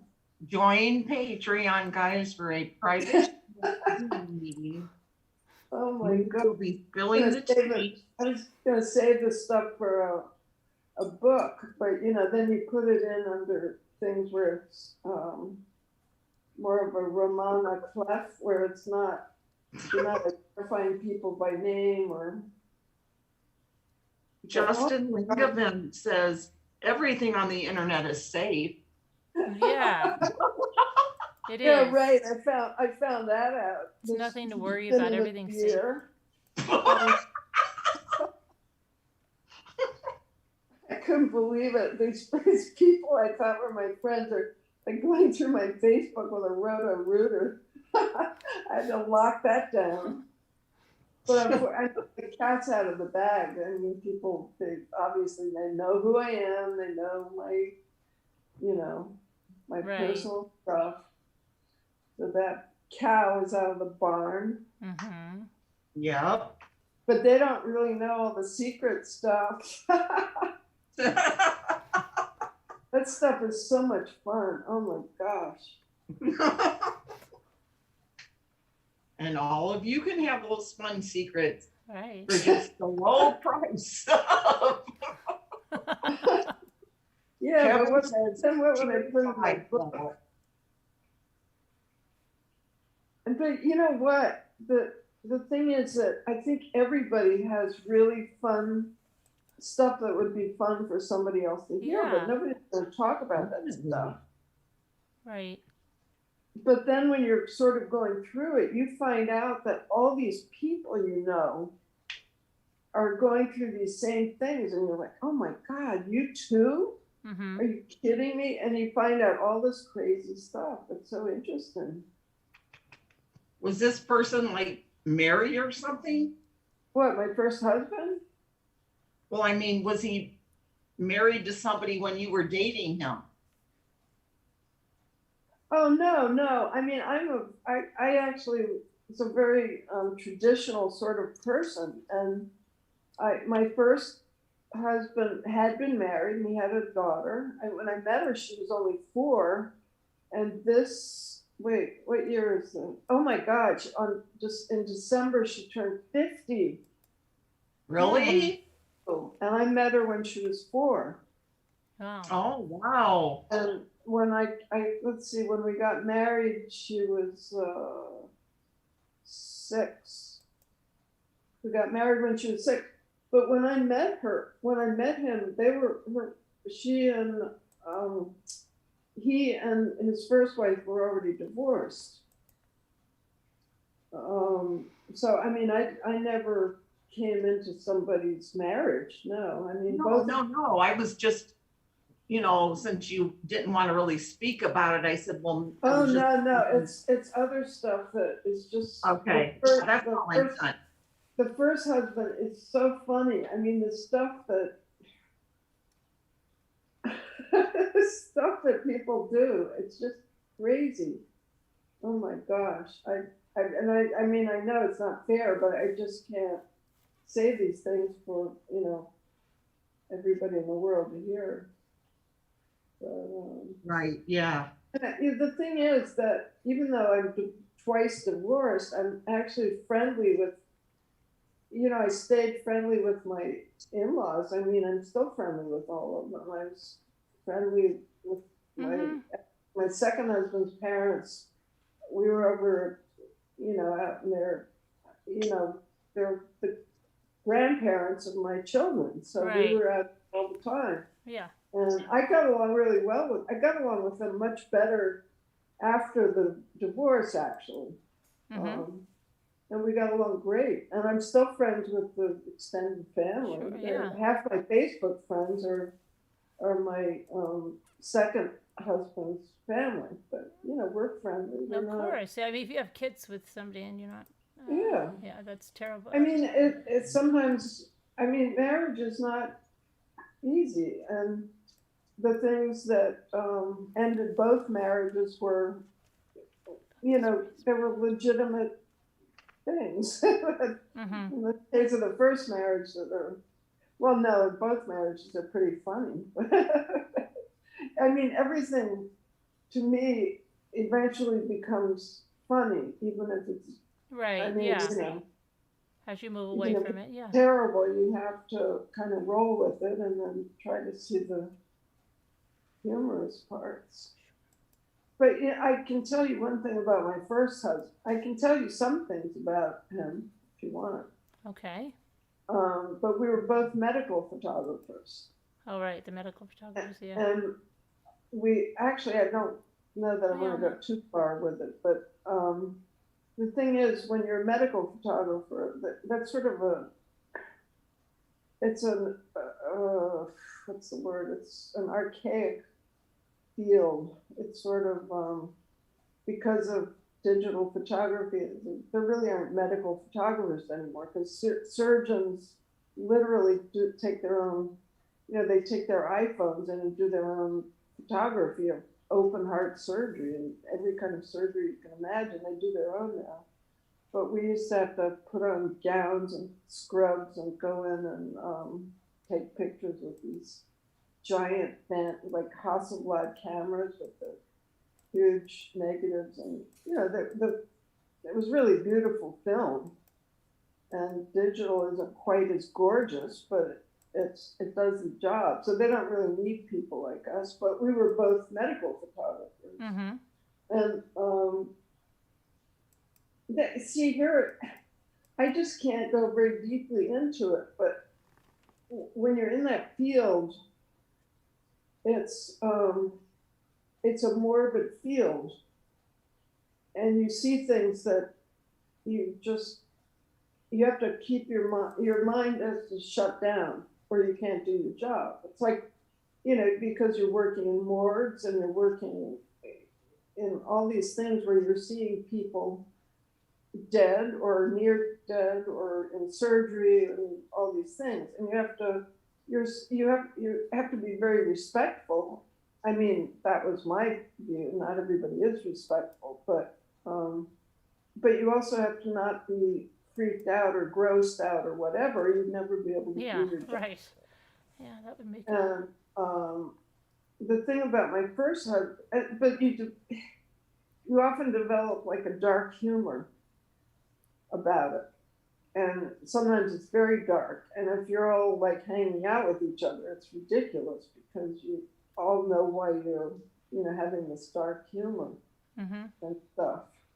But anyway, the thing about my first husband was that I met him and he asked me if I knew of someone named Josie. He said, did you ever know someone named Josie? And I said, oh my God, yes. And he looked at me, he was like, oh my God, I'm sorry I mentioned it. And I said, well, I don't know which. I said, I know one Josie, but that's it. And it was a mother-in-law, one of my brothers. And she, you know, she was like a really, what a trip. I mean, she was like something else. So when he said that, I was like, oh my God, Josie and Josie. Well, it turns out it wasn't a Josie at all. He said, well, no, somebody, think back, somebody, because I was in the Foreign Service and in Vienna, Austria, and my first husband was in the Foreign Service. And so are you saying foreign? Foreign? What? Are you saying foreign or farm? Foreign. The foreign and the FOREIGN, Foreign Service. Okay. So yeah, they both, his father and my father, it turned out, worked for the State Department, and for an agency that doesn't exist anymore. It was USIA, which was a United States Information Agency, which is basically a propaganda unit, you know, to make, you know, tell America's story to the world, basically. That was the slogan. But anyway, his father and my father both worked for USIA, but, you know, you're stationed all over the world, so they were not stationed near me. And I mean, I knew that we shared that experience of being raised overseas, which is quite an experience, you know. It's not, you aren't like other American kids. It's really weird. You just very freaky and weird.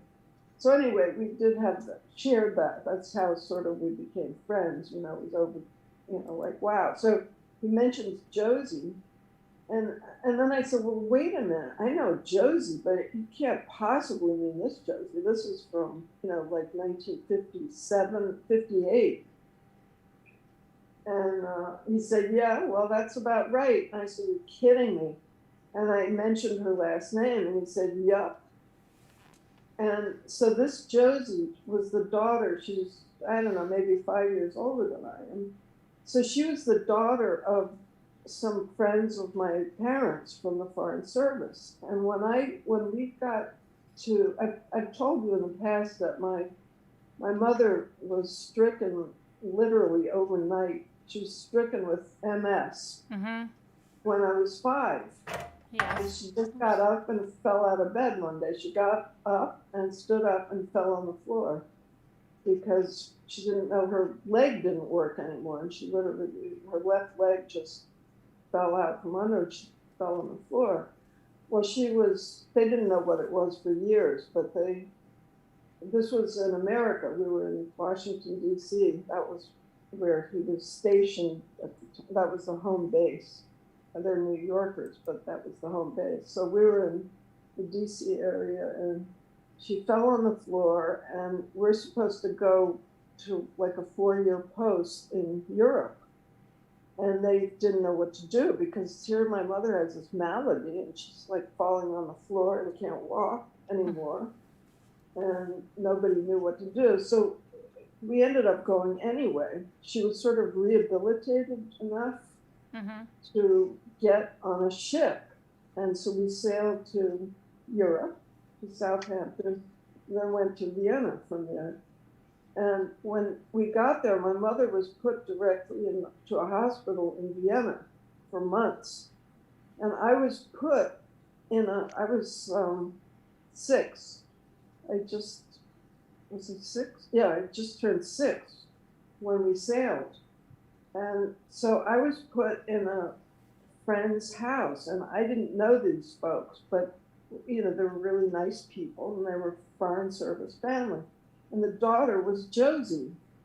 So when he said Josie, I said, God, when we went to Vienna, the boys stayed with my father, and I went to stay with Josie and her family, and I loved it. We had a great time, and she was older, maybe 5 years older, and she was so nice to me, and I loved her. I loved the family, and it kept me out of the craziness of my mother being like scary ill.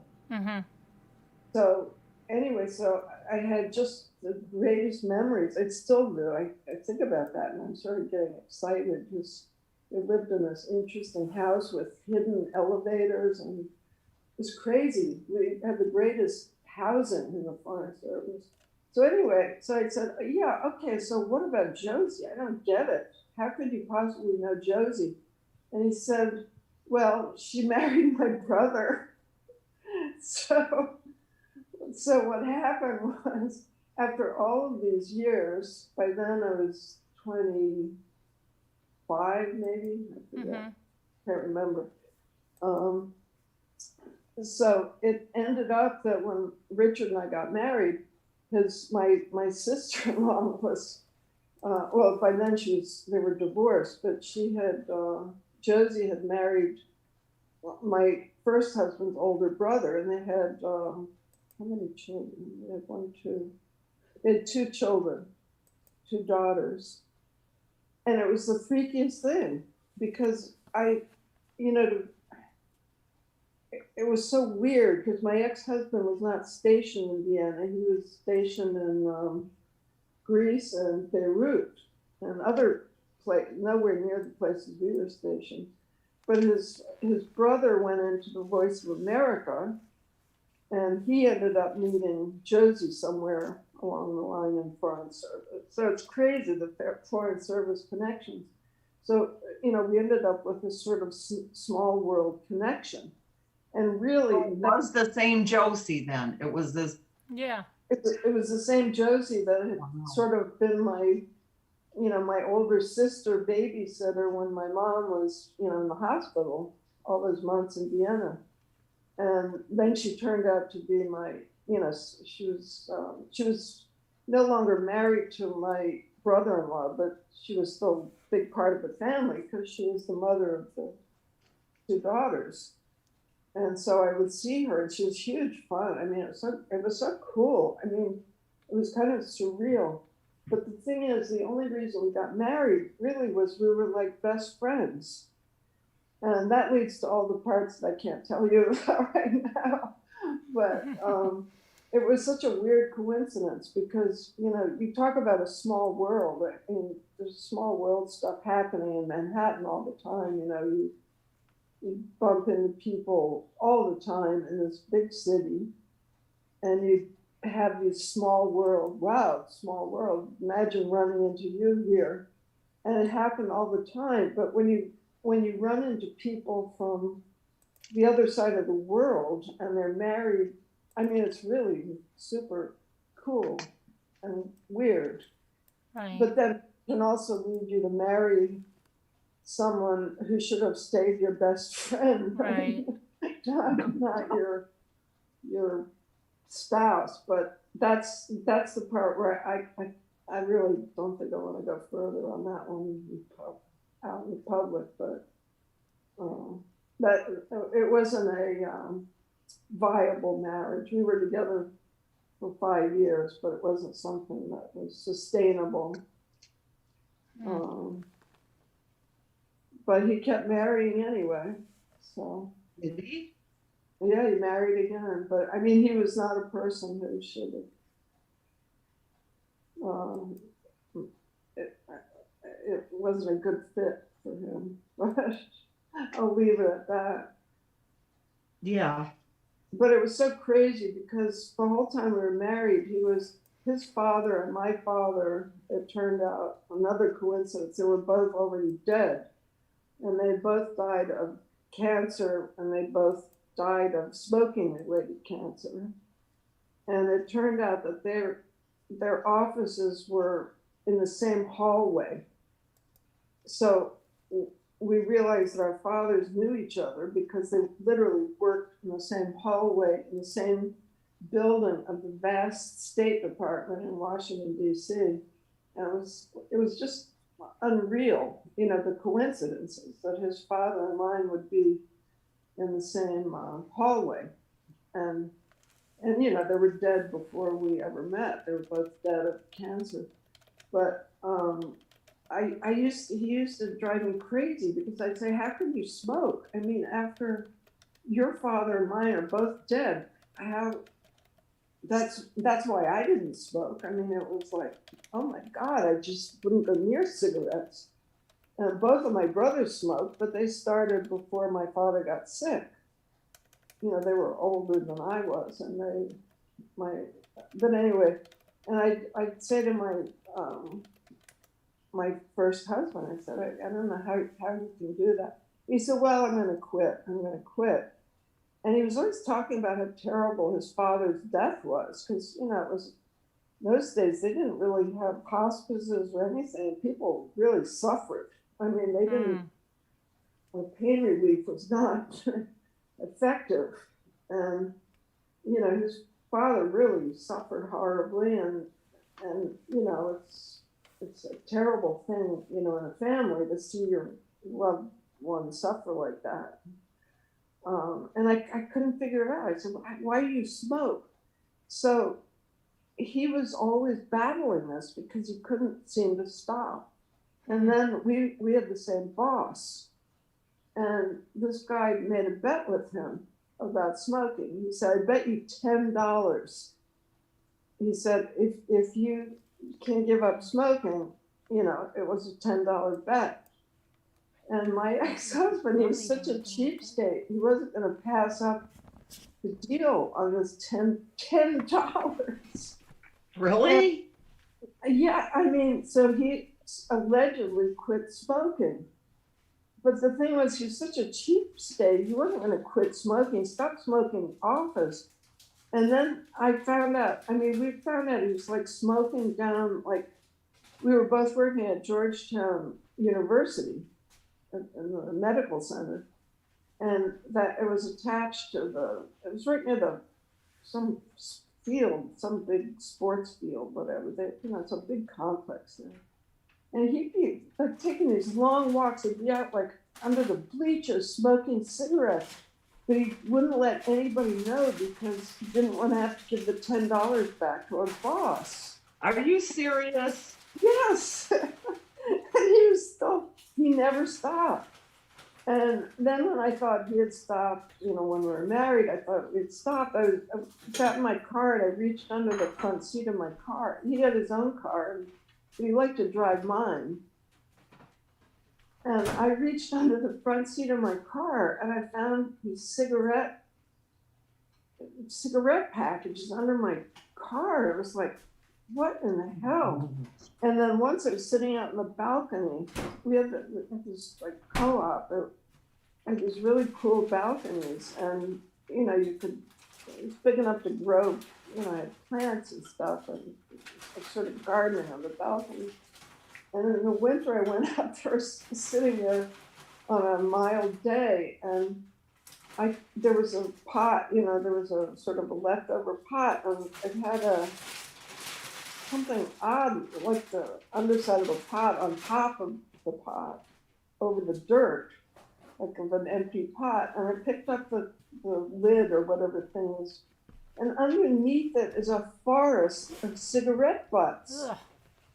And this guy is out there, like, always smoking, and I never caught him. And then I find this forest of cigarette butts, and you know, winter huge. It was a huge pot too. And so I find cigarette things under the seat, and I'm saying, why are you still smoking? I mean, I can't believe this. And you know, he said, well, I don't really smoke that much. You know, it's like, you gotta. It's like the Amazon in that pot. You know, what do you mean you're not smoking very much? And for the rest of his life, he was telling people he wasn't smoking, and he was. And then he just in 2014, he got 2013. He was diagnosed with stage 4 lung cancer, and he was dead by March. Wow. All of that time, all of those years, that was from, let's see, when we got married in 77. And all of those years, he was telling people he wasn't smoking, and he always was. He just never, ever managed to stop. And it was so funny because he never gave that $10 back to our boss. And it was so weird because the $10 was so important to him, but the fact that he was going to die, his father's death, seemed to cross his mind. Oh my gosh.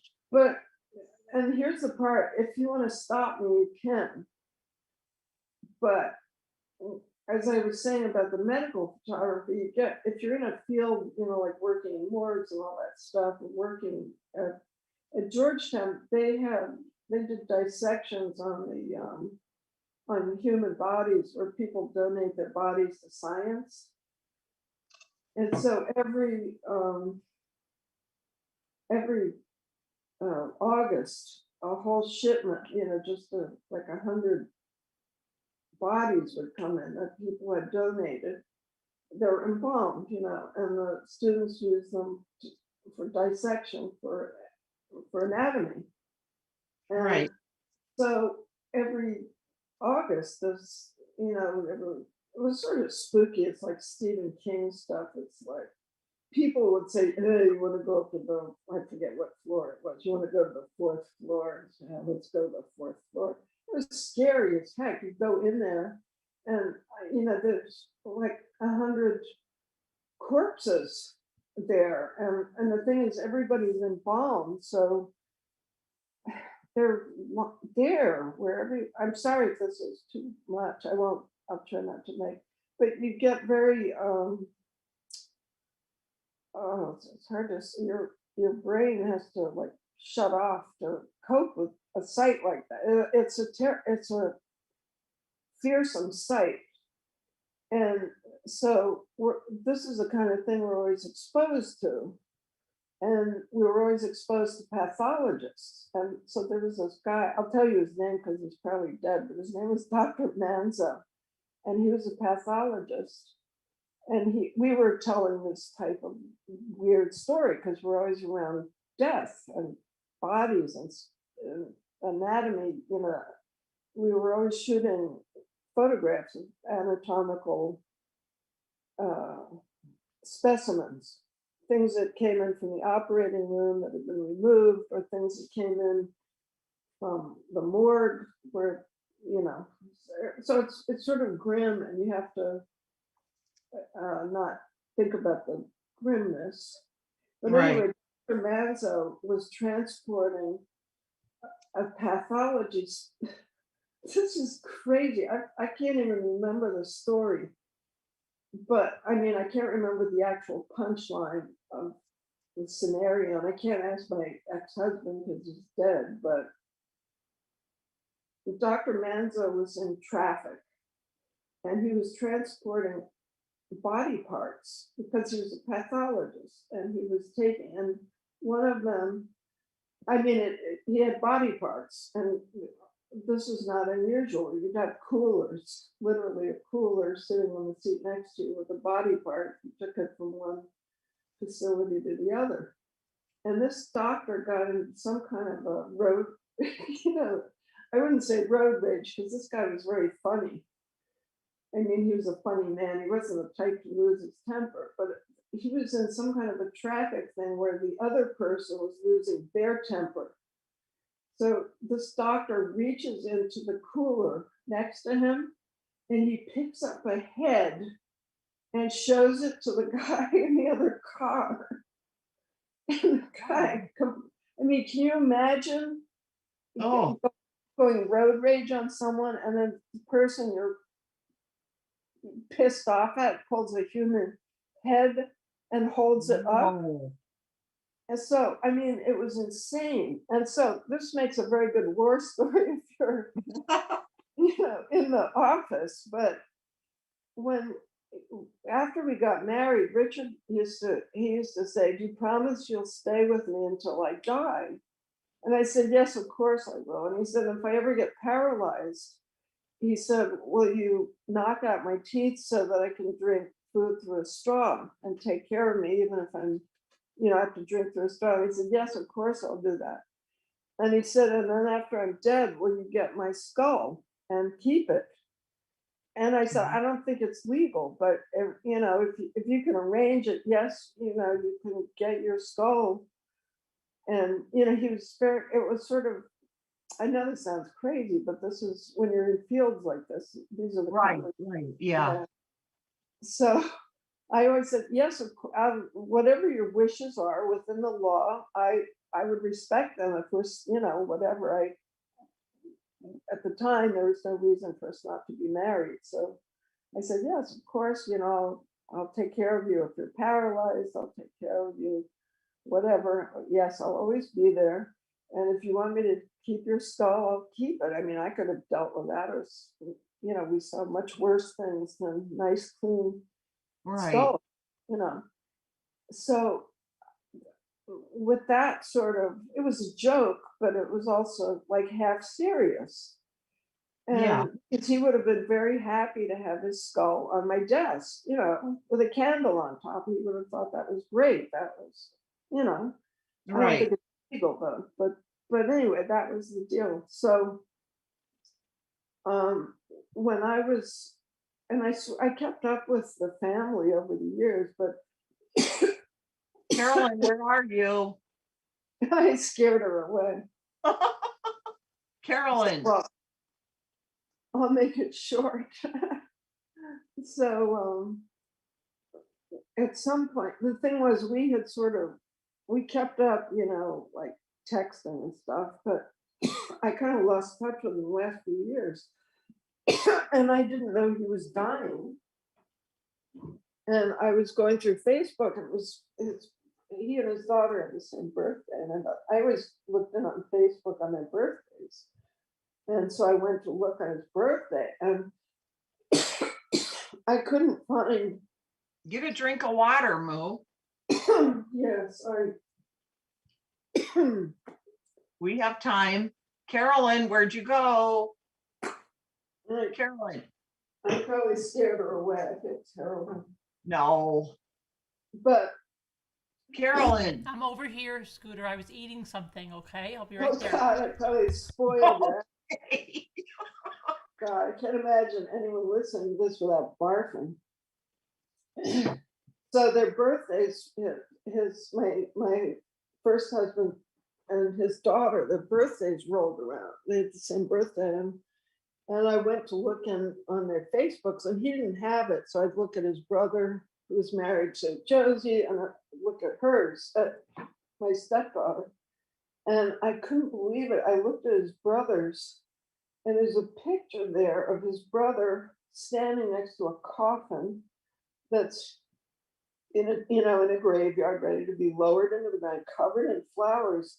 And I'm looking at it and thinking, wait a minute, who could be dead? Because all of our parents had passed by then, and they didn't have any other siblings. And I thought, who is my brother-in-law? Whose coffin is that? Because I didn't know he had been sick. I certainly didn't know he was dead. And it was my first husband, and I'm sitting there looking, and in my mind, I'm thinking, no, he didn't want to be in a coffin. He never wanted to be in a coffin. And here he is in this gorgeous, expensive wooden casket, with heaps of flowers on it. And all I could think of was that that's not what he wanted. He wanted his skeleton to be saved, Right. Now, in order to do that, he would have had to donate his body, right? No, I mean, he could have arranged something specific that wasn't a donation so much as a specific endowment, you might say, because once you donate your body, you don't get to say what they do with it. Okay. But he also leaned toward cremation, and so and as I said, he did marry a third time, and I think the whole deal was he was never a person who wanted to be put in a coffin, ever, never. And I felt so bad for him. I thought, my God, this poor guy. I mean, I knew they didn't, that marriage. With this particular gentleman, the marriages were not a viable thing. And I felt that this was like a revenge, almost like a revenge burial. And, doing the opposite of what the person would actually want. And I just felt so bad for him because I knew he never wanted to be put in a box with flowers heaped on top of his head, Uh-huh. And, anyway, so, I feel really weird that I told you guys all this. But that's not even the weird stuff. That's just I was just thinking, I wonder what those dates were like. Oh man, oh God, the stories I could tell you about this guy. I mean, he was just something. I mean, his family knows he was just something, but they don't know all the stories. But I mean, those I have to tell you privately. You'd be laughing for hours. But that's the only morbid one that I probably shouldn't have told such a morbid story. It's interesting. But that's real life. I mean, if you're in those fields, anybody who's in surgery or pathology, you can go insane if you didn't have some kind of way to offset it with humor. Right. Yeah. But I mean, I had to leave the field. I mean, that's why I left. Is it gets to you because you can only laugh off so much. But there's just so much sadness, and it can really make you so depressed that it's hard to function. And so that's why I went into computers. I didn't want to be around people dead or alive anymore. It was too much. But it was really interesting. I don't regret it at all. It was such an interesting field. The whole. I was going to say, that's why, doctors and nurses and all these medical people, that isn't, morbid to them. I mean, they go through. Well, yeah, it's and also you can be in a medical field that's mostly happy too. There people who deliver babies, that's usually happy, and there's certainly Right. Yeah. it can happen, but mostly it's not like being an oncologist where everybody comes to you is Yeah.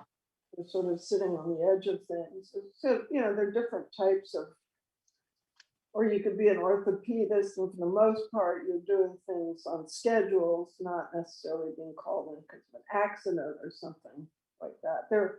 there are different levels of, but if you're in pathology and, or just general operating room stuff, you're gonna see a lot of really terrible things. And you have to, if you're gonna be able to do your job, you really can't think about it while you're doing it. You just have to you completely separate your mind from it. I was Yeah, thinking you have to really be grateful for people that do those, that do that. I mean, well, medical science wouldn't be where it is if we didn't have people that did this. yeah, it's true. And you have to have a stomach for it. I mean, if you're queasy, you can't be just, opening people up and, vomiting on the side. You gotta, but the thing is, it's really weird because it's, when you're in the middle of it, it's really a very clean scientific thing. And the only things that are disturbing are terrible accidents. That it's terrible when things, Well, I something know is just, my Dave's daughter, through some of her training, she went, she would watch surgeries and all that, and she said she absolutely loved it. She found it fascinating. oh, it's really interesting. I mean, I love the, like scheduled surgery. I Uh-huh. love, because it's, it isn't tragic, and it's, I mean, there's nothing, it's so, one of the most beautiful things I ever saw was human lungs in a, when somebody's having open heart surgery and somebody has these beautiful lungs that have never seen cigarettes or anything. They're Uh-huh. the most beautiful thing. They're like these beautiful living seashells, just gorgeous. And it's like watching the waves on the ocean. Lungs, they're just like, and you look at this and not believe in God, because here are these amazing things that keep us alive. And when you see them, lungs inflating outside of some, where the chest is open and they're alive and they're just being operated on. But you see these beautiful pink things doing their job. And then they would hook someone up, for heart surgery, they'd hook them up to a heart lung machine. And Right. then the lungs and the heart would stop. And it was just such an amazing thing where you could see, science interfering with nature, yes, but not in this case, not in a way that was damaging, because then there would be hours of work where these lungs and the heart are absolutely still, and the patient is completely alive, and all of their functions are done with this machine. That's, the blood is Seems going like it through. would be interesting to see just the Oh, way you described that. it's I amazing. And then the cool part, I just remember how miraculous it was. It was like watching a birth only of an adult, is when they begin to switch over from the machine back to the body, and then the heart would begin to beat again, and these lungs would just billow up beautifully, these beautiful pink lungs that are free of the cage, the chest, the rib cage. And it was just such a beautiful sight. And when the heart would begin to beat on its own again, everybody would cheer, because they got the patient off the machine back on, and they were ready to start a new life with, their heart had been fixed or replaced. But I mean, we were not doing transplants, but it's just such an exciting thing, because so much of medicine, is about life. Right. And it was thrilling. I loved the field. I loved it. But then the sad parts get to you. But it was cool. I don't regret doing it. About the sad parts. Huh? I said we don't want to hear about the sad parts. No, I can't. I wouldn't want to tell you. I mean, everybody knows the sad parts anyway. Everybody's got, Right. so, But I've never thought of that with the way you described that. oh, it's so cool. I mean, Yeah. to see a living body in action like that, you know, but not for bad reasons, but, you know, because they're being helped. Then it's really cool. That stuff was never gross to me. That is something. Yeah, I bet everybody's that. wondering why that. Oh my God! Every time I do this, I feel crazy afterwards. Like, oh, geez, why did I talk about that stuff? Oh man. But the bad dates, those are fun. Yes, yes. Back. Oh, Tracy W., you know, she's a nurse, and she said, I would beg to watch surgeries on ECMO. The heart and lung is being used by a machine. I loved those parts. Oh yeah, yeah, it's really cool. And I mean, I used to take you know, a lot of the patients that came in were for plastic surgery, you know, reconstructive surgery and all kinds of stuff. And I really like that because, you know, you're taking some very personal photographs of people.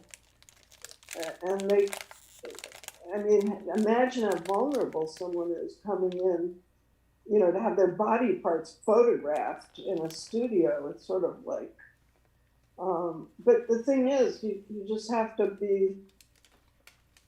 you really make friends with people, make them feel like they're coming in for tea and some really great cake, you know? And so they don't have to feel embarrassment or shame or anything. And Right. I mean, really, I really loved meeting people because they were so nice, you know? They had something that needed fixing and they, you know, nobody wants to feel shame or anything. So, you know, it was nice. And I mean, as a female, it's helpful because, you know, before I was in there, they just had my first husband and my boss and men. And there's stuff where women are more comfortable if a woman is there taking the photograph. So that, you know, that was good. So, and it was funny because a lot of the men would prefer that a woman take the photographs too. But not the reverse. But I mean, I really enjoyed the patients. It was nice to get to know them. They come in for the follow-up photographs and stuff like that. So it would be nice to, you know, I'm not saying you make friends with them personally, but you make people feel Right. comfortable when they come in.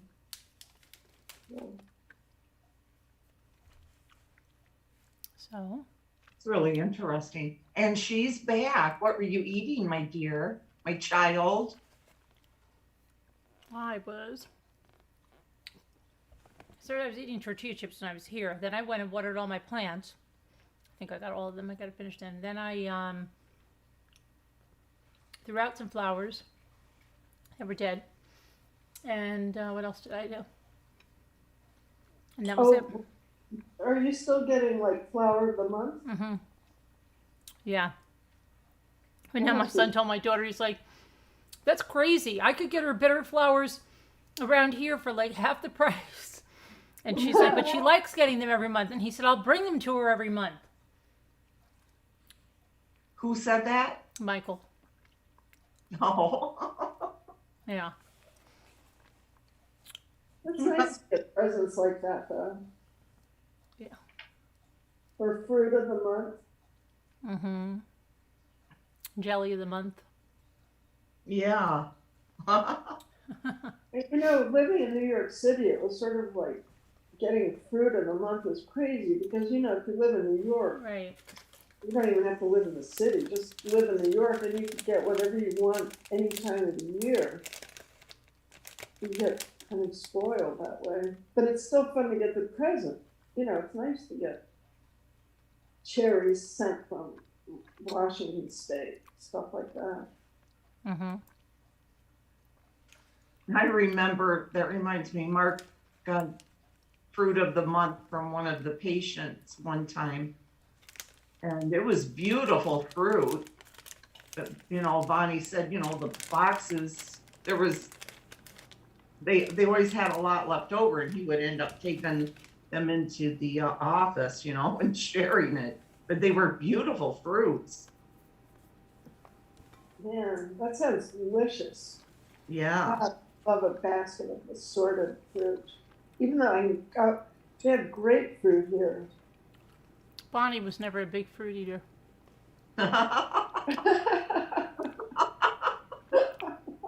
The box wasn't really that big.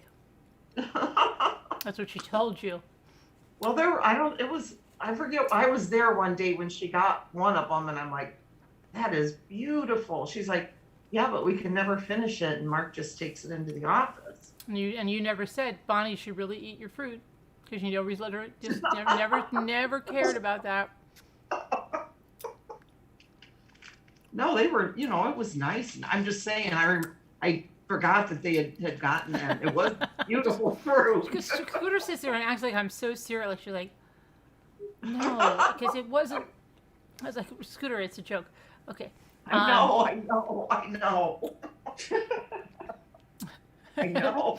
You get so serious. Like, you're like, no, well, yeah, it wasn't that I didn't want to say that about that. But this was the other thing. It was really beautiful, though.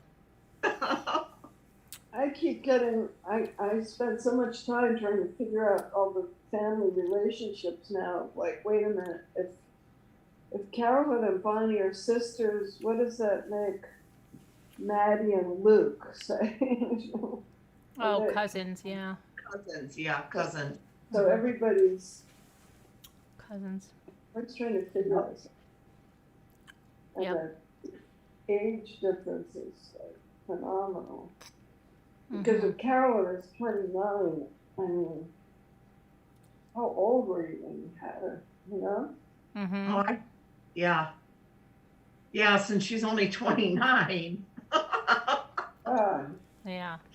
Yeah, I was kind of up there. I was about at the cutoff mark, but Yeah, and then also that, she's my oldest as well, so It's hard because Bonnie's like, what, 46 or something? Yeah. Uh-huh. Yeah, and so I was wondering what it's like to have an older sister like Bonnie, who's when you're the oldest. So What? I know. I'm the oldest, so at 29. I don't know how that happens. but somehow Bonnie's 46. I don't know how. Carolyn's my oldest. She's 29. This is sort of like soap opera time. Mhm. Yeah, Nikki's the baby. Nikki's 41 now. Wow, Nikki. Oh, so Nikki's the. Oh, Yeah, Nikki turned 41 in March. wow. I'll be turning 29 again in June.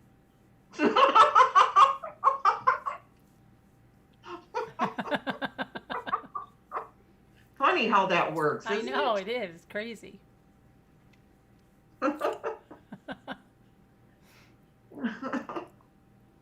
I cannot believe I saw in the box that you got this little thing at Ollie's for $2.99. How in the heck did you get such a deal? How did you see that? Because it was on the bottom of the box. Was it?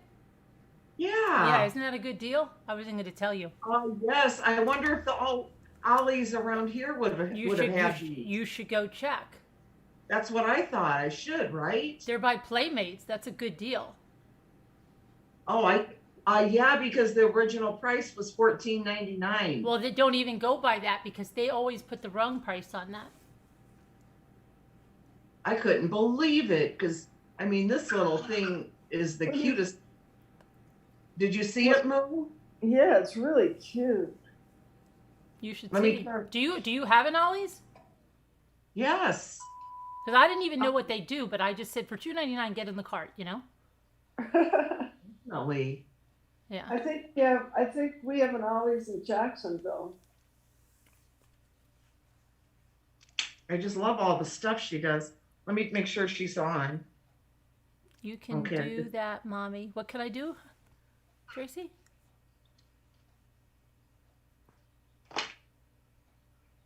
She puts her little thumb in her mouth, says mama.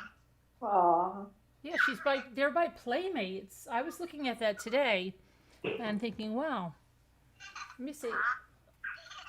I still can't get over how much I'm in love with this little guy. I know. It's hard to call him a guy when he's got a pink, looks like almost a bathing cap on, but I know, right? I know. I can't believe he's a guy, you know? He's so Watch, cute. play peekaboo. What is that called, Scooter? Tiny Toes or something? Yeah, Tiny Toes. She plays peekaboo. Oh, she just tooted.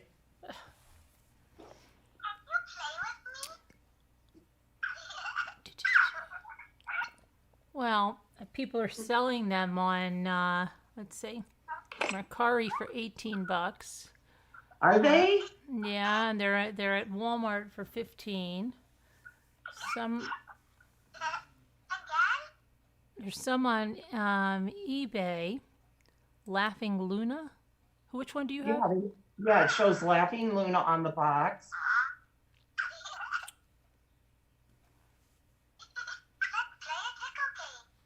Good, your boy. Aww. $20. He looks so comfortable. I bet you these people all got them at Ollie's and they're reselling them on eBay. I bet they are. Bet you they are. Yeah, some are going for Yeah, $20 plus shipping. I was looking at the, you know, when Lisa D was on the other night. And she was explaining about the Sunny Angels, because I didn't know until that night. I didn't know where she got them, that she got them on eBay. But I can't believe it. She's not kidding when she talks about those. Look at that, Scooter. They were $29.99 at Walmart. Out of stock now.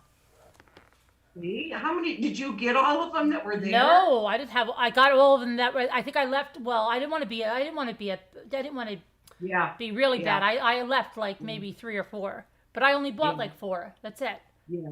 And I Yeah. left. I just bought one of each, and then they had extras of those, and that was Right. you got. Which one did you get? I didn't even open mine yet. She's over here somewhere. I want to take a run over there and see if they have them. But Did normally, you get them fairly recently? yeah. Yep. Like the cutest little thing I've seen in a while. That little voice just gets to me. And see, now everybody thought that I spent a lot of money on that, and you just blew it. Can you imagine I that? haven't said anything, but you know, Because someone's going to say, I'm sure someone's going to twist that one too. Did you see Carolyn wanted Scooter to think she spent $30 on that? And, you know, then Scooter found the price tag in the box because Carolyn didn't check something. And so, yeah, so obviously, can you imagine if I told you that it was really expensive like Lisa D did? Right? And then you're like, Carolyn, you'd have been Um, busted. how is that really expensive? Because I found the price tag. Be like, well, how do you know that didn't go to something else, Scooter? And I found it by accident. It's right on the very bottom though, and it's a big tag. But I was looking at the box. I wanted to see everything about it, you know? I was sitting here looking at the box today. Yeah. I'm like, $2.99. What? How in the heck did she get? But Get did that it say price. that was the doll? Yeah, Oh, really? It says on a price tag? it has it on the price. Yes, got a price tag on it. Okay. But it's at original $14.99. I'm like, oh my gosh. Do you always mean find on the best box deals. of the doll, Scooter? Yes. I wonder if I sent you the right doll then. Why? Why? No, because I really thought I took it off. I wouldn't do that even. It's just like tacky to do that. Oh, yeah. Well, I don't care. That's fine. I knew you didn't mean to. I knew you didn't mean to leave it on. That's fine though. Then I'm I'm your just husband. wondering if I sent I could swear that I took the price off yours. No. In fact, I think it's still here. Hold on. I wouldn't spend $1, Alma says. Actually, it's right here because I haven't been wanting to throw the box away Let me see what it looks like. because I want to see Where was it? Let me see. right here on the very bottom. Like Oh, that. on the bottom. Now, does it look like the back had one on it too? No, wait. Now, does yours have a panda hat on it? Yeah. Okay. See Well, the panda? that is the one I was giving you because I got 2 pandas, but I don't know. Yeah, that's so weird. I'm not usually see, tacky it's like kind that. of big, you know, the I'm price. not, yeah, but I'm not usually tacky like that. So. I know. I've never had a price tag on the stuff you sent. But that's okay. But I'm your mother. But no, you know what's funny? My mother always told me this. Like, you ever get something, like, say you got this, and say this is like normally like $40, right? And you got it. No, how does it work? Let me think of how this goes out. Okay, say that this is a really, really expensive thing. Mm-hmm. I'm trying to remember how this works. Hold on a minute. Yeah, somebody would say, okay, so if I got you this and it said like $29.99, and then I gave it to you and I knew it was a gift. Somebody said the only reason somebody would leave a price tag on it if it was like, let's say, expensive for this item, okay, would be because they got it for less money. Have you heard that? Yeah. Right. So they said, right. So look at me. I wanted you to think I paid $2.99. So that's why I left that on there, because I really got it for 75 cents. No. But can you imagine if you thought that of me? Like, wow, well, she must not have paid $2.99 then for this. She must have paid less. Oh my gosh. I don't think of that anyway, what people pay. I really don't. No, I just knew you used, I pulled it out here and you go, oh, I like that. And I said, I have an extra one for you. I didn't get it. It wasn't like I was buying it for your birthday or something. You know, it was just like a little something to make you smile. That's all it was. My birthday. What? I love her. She's adorable. Yeah, when I went and looked at the Sunny Angels on eBay, Lisa D got a deal. But I found some moose somewhere, and I'm really nervous because I bought these somewhere, and I said it to Lisa, and then they had my address as Alabama or something, and I'm like, hey, I'm not in Alabama, and I don't know what the hell is happening now, but I asked her to check it out because I found a good deal, and then she's like, okay, I'll check it. You know, Lisa D, she'll get back in 3 months. Oh, yeah, well, yeah. I found some sets, and they're like $99 for a set of 12. Oh, no. And those have been opened. Yeah, no. So Yeah, she got a good deal to get those all nicely sealed in boxes. And yeah, I sent her something to look at. She said she was going to check it out. Now I'm trying to see where the freak is my thing, because I sent these people money and then let me see, it's this one, and then I said, hey, you got the wrong address. Yeah, they have my address as tell you what they have my address as. Okay, they have my road right. They even have a P.O. box right. Then they have Alabama, okay? Alabama for the city. 3 notch for the state. And then my zip code. What the freak? How would that even let them put that in there? And it says it's confirmed. My address is confirmed. You know, it's weird, but sometimes when I go to all I do is order online. I barely ever go to stores, rarely. But I've noticed that there's this default loading at certain sites of Alabama, Mm. Yeah, and but I don't know why. yeah. I mean, it's really weird because I have to go in and change it. It's like Alabama, what the heck? And I have a feeling that it just is, it's like preloaded and then it doesn't care what zip code you put in. And then, I mean, some of them do, they're smart. As soon as, I mean, the interface is smart. As soon as it'll ask you the zip code first, and as soon as you say the zip code, it fills in the city and state. But there's some glitchy thing where I have seen Alabama, of all the states, it's not Missouri, it's not, Florida, it's Alabama, is auto-filled. So it may have been an Alabama autofill that didn't get corrected by the zip code or something like that. That's really weird, but I've had that happen, where I've ended up with everything is correct except for the state of Alabama.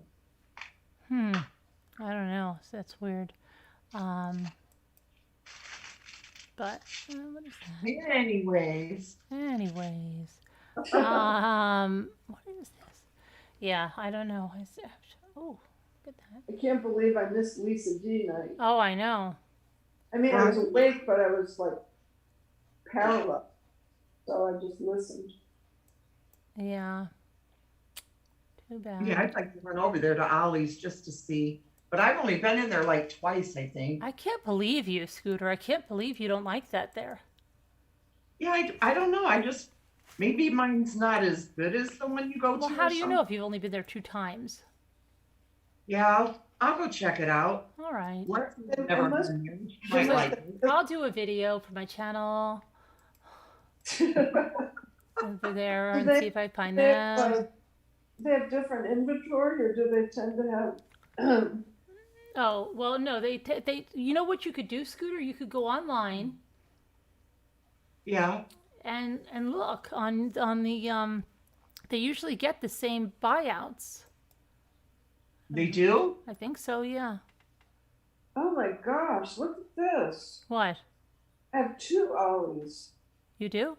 You? Yeah, there's one in Palm Coast, which is 27 miles away, and there's one in Jacksonville that's 34. So I'm right smack in between the 2 Ollies. Let me see. I want to see something. Ollie's, good stuff, cheap. Oh no, it's 30. 27 is one and 30 is Jacksonville. I wonder if it's that updated that fast though, Ollie's, good stuff, cheap. Reach the buyers. Let's see. Grand opening in Canandaigua, New York, on May 12th. Grand opening. Remember, Lisa?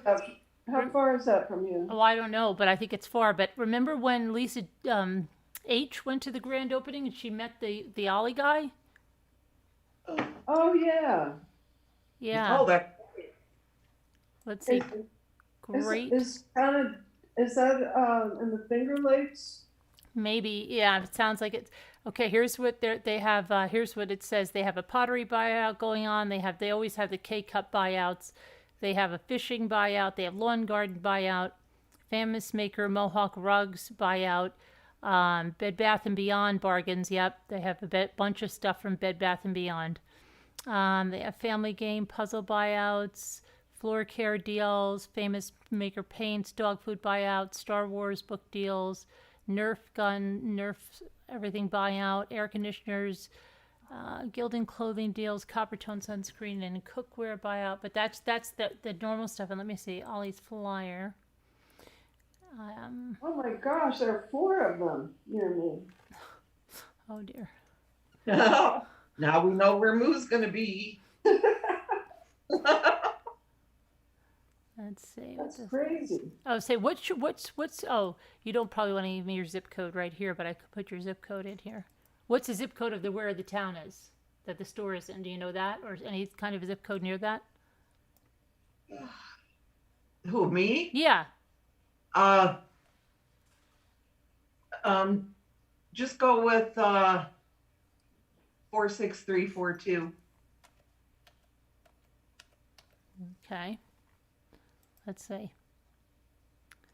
Would that be like Maryville? Yep, Let me see. Maryville. Yeah, I'm looking at your flyer. Rachel Ray buyout. You could Really? get the same oil canister that the oil decanter that Sandra has for your new cooking channel, and it's only $9.99 to pour your olive oil out. Look why I didn't come up with 4 the first time. Look how they spelled bargain. Bargain. Bargain. It's a bargain. I can't. How far? What's the? Well, that's probably not far to you. You probably have to go 25 miles. Oh gosh, I go like an hour. What are you talking? I go like an hour. Oh, it's an hour. Me, yeah, each way. To go anywhere, it's an hour for me. How far? How far is it? I haven't. Mountain girl. She's a little mountain girl. Oh Yeah. yeah, I know. I mean, but I can't. I'm not really sure the mileage though. Oh, they have the 3-panel. They have a nice 3-panel divider. That's nice. Oh, I'll have to make a journey. That's what. If my daughter's gonna drag me out, I guess I'll drag her to the. Check it out, Moo. Yeah. Yeah. Maybe the third time going, I'll like it.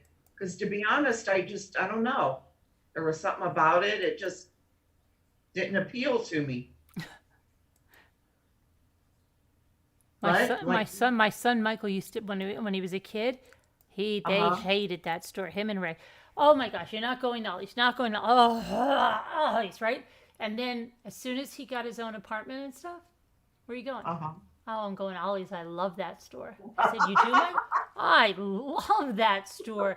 You know they have a whole bunch of Bed Bath & Beyond buyouts now? You should see this rug I got. And he goes, I can't stop going in there and getting these pots. And I said, yeah, I remember how you were as a kid. You hated that store. And, but like, been around quite a while then. oh, yeah. But there's parts of it they like the book part of it they did like. But then I would stay in, because we would always end our shopping to go to the bookstore. Always. And we would just drop so much on books. My kids love books more than anything else. But they have tons of books there. And my kids used to like that part of it, but it was never as enthralling as the bookstore for them. So they used to be, oh, not Ollie's. Because I think if they knew I would be in there too long. Okay, yeah, that's probably why. But I bet Lexi will like going, so her and I will have to go there together. Mm-hmm. No, maybe we'll go tomorrow or They have something a crossword, huh? when she gets out of school. I used to love going to the bookstores. That was great. Yeah. We love stores too. Mm-hmm. Oh, there's a really good one. I bet Lisa D knows about it. There used to be. It was great when my kids were growing up. There was a really good bookstore in Huntington on Long Island. But I mean, that's kind of pretty that's pretty west of Lisa D. But I bet she would know about that Huntington bookstore. I wonder if it's still there. It was really great. I mean, that sounds stupid. It's like, but not every bookstore is great. But Oh, I always have loved bookstores.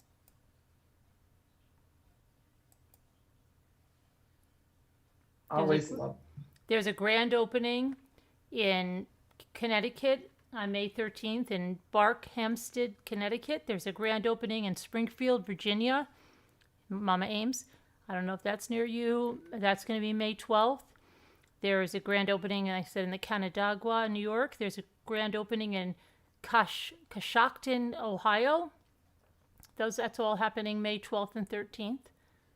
You know, ever since you started talking about going to Ollie's, you know, like couple years ago, whatever, Mm-hmm. I had never heard of that store.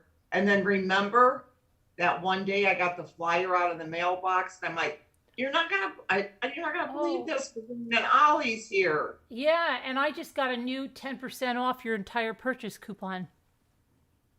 And then when we were on vacation, I was seeing them in Alabama, you know, all over the place. They're popping up.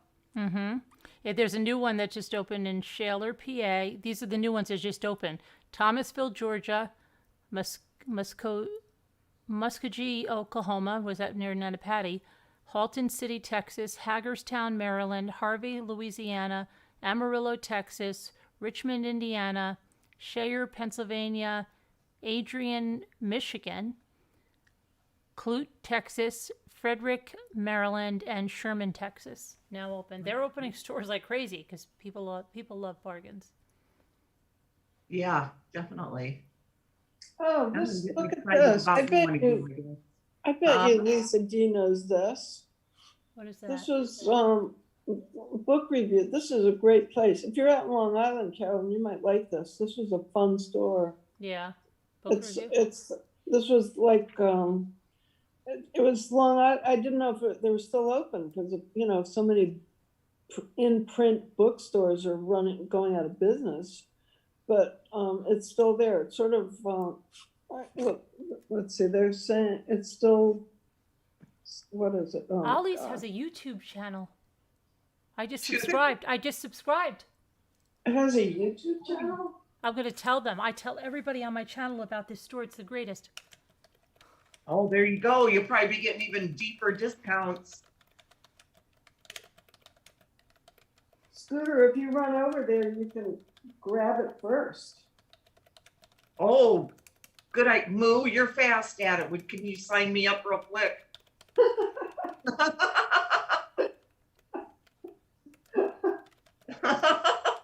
Tell them I have 1,000 subscribers.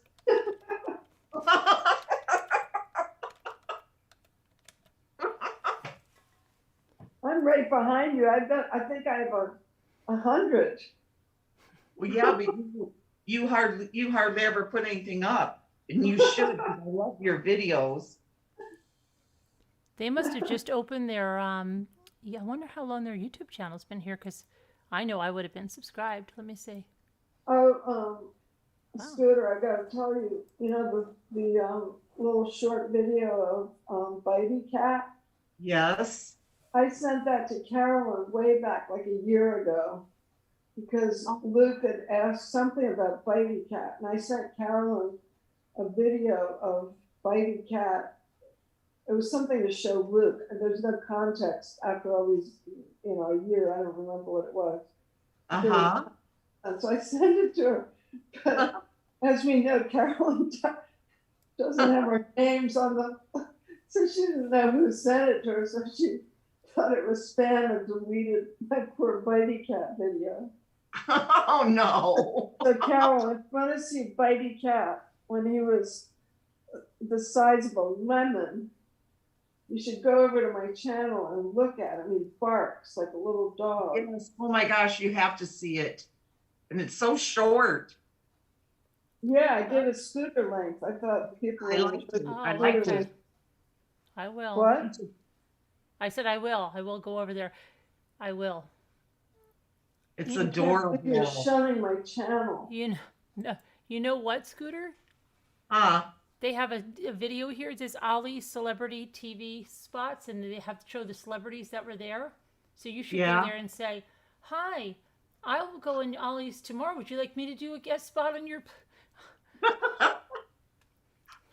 I'll walk in and say, "Back off, back off." I'm here. They told you, you'd be like, "Ollie's on YouTube. They just talked to me. They want me to come in here and film."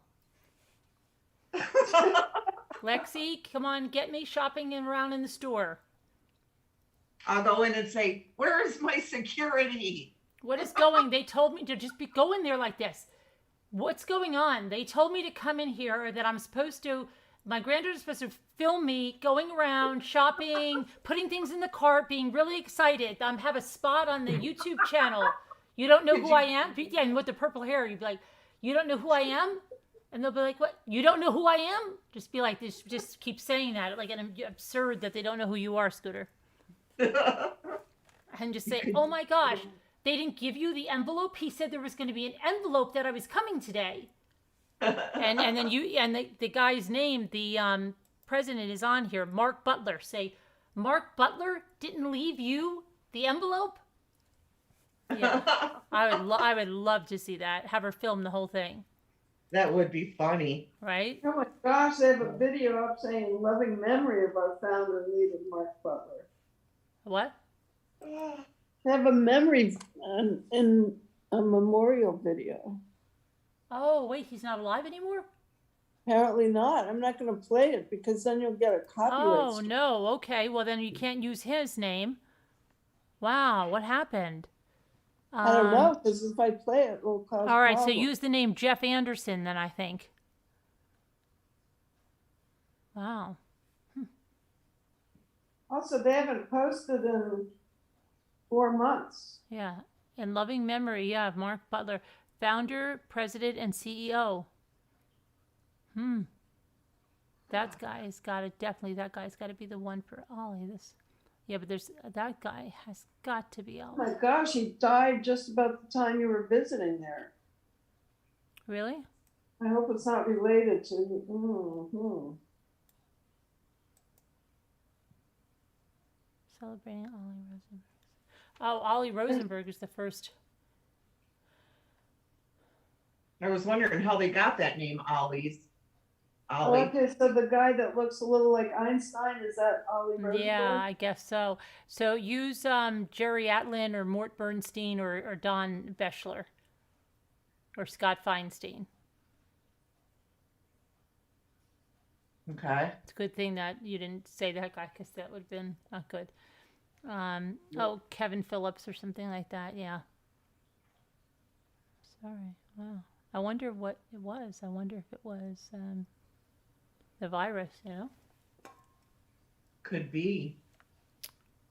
Look. What? Aww. It's so cute. It is.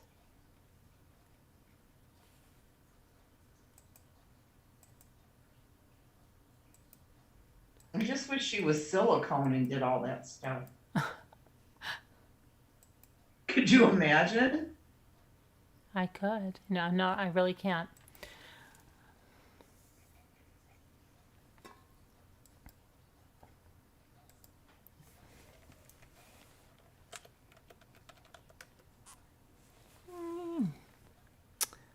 Okay, well, I've got to get up for that trial tomorrow. Oh, you do, yes. What time is it? Oh, well, it's 10 o'clock their time. I mean, 10 o'clock my time. And I think they're going to have a verdict like immediately. So, Vinny Napolitan, he's like, oh, you'll be watching the TV for all day when I'm like, Vinny, it's going to be right in. I think the jury's going to be like, we don't even need to go out. We'll be right back. Don't leave the courtroom. Yeah, when they do that, they usually go in for an hour and a half just to like fake it to make it look good. Yeah, sometimes they do like the last couple of trials. It was like 20 minutes. It's crazy. I just think this is going to be really super fast. Super fast. Where's DeVito? I don't know. She hates us? No. That's what I was wondering. No. I think she hates us, yeah. I think she's upset about Scooter's channel, and she's trying to really kick hers into high gear to blow Scooter right out of the water. And I think she's probably planning something to just take her over.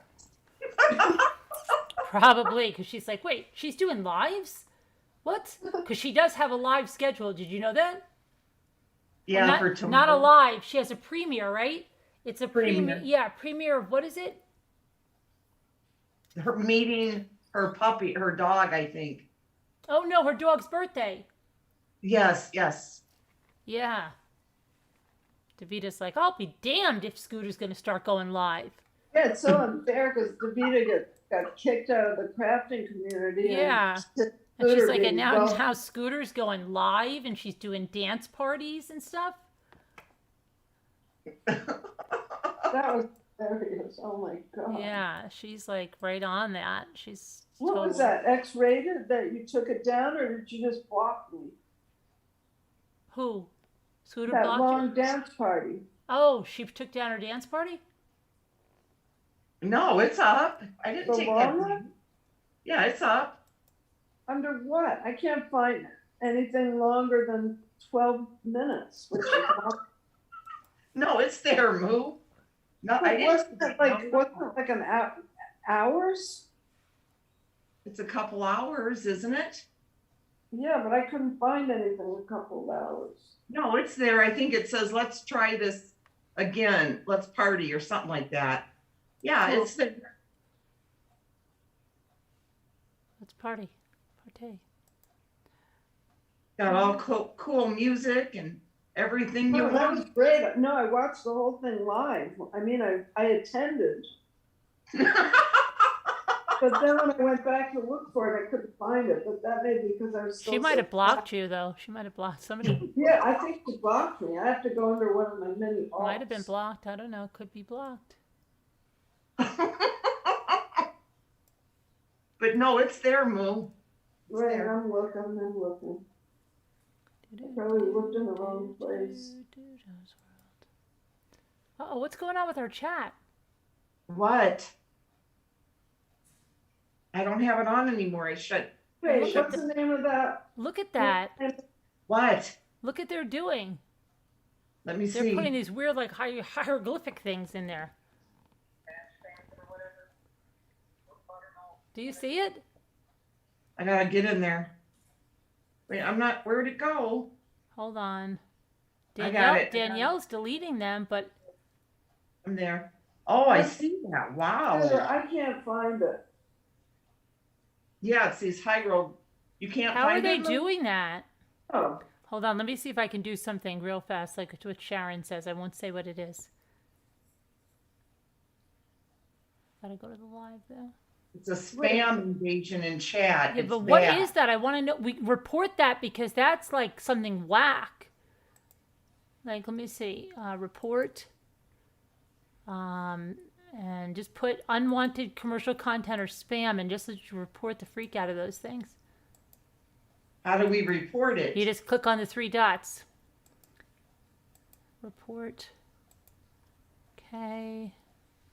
Scooter, it says tell Sis Littlefoot happy birthday, but that was 4 days ago, right? Yeah. Then presents for Sis Littlefoot, that was 5 days ago. But where's the dance party? Is Wow, that this the, is weird. what? There is 10 different accounts that are doing this. Says hi 61. Yeah, I'm reporting them, and then I'm gonna.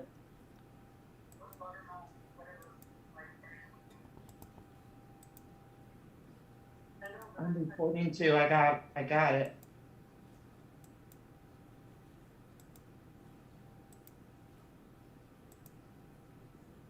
That is very different. I just keep reporting it.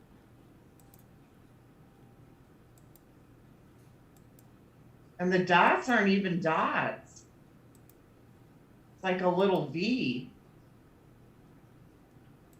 Did you notice that? No, what do you mean? Where you report, look. There's not a dot. I have dots. Mine isn't. It's a V. Oh, A little tiny V. I'll find that move, find it for you right now. I'm so confused because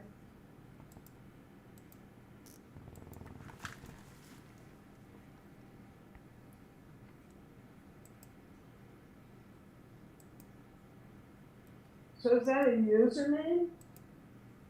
yeah. That whole string is a username? No, it's they're just putting in some kind of weird thing, but I'm just trying to make sure I get them all reported. So But the username is like crazy. I'm surprised they don't put a limit on it. yeah, I'm well, if surprised I can put a delay, and then they won't be able to do that. But I want to get them reported. See, move right here. It says try again, join us partying. It's 4 days ago, 3 hours, 48 minutes, and 18 seconds. Oh man, I've been banned from the channel. No. How long were they doing this? It looks like, wow, a long time. I'll send it to you, Moo, okay? Yeah, but let me show you.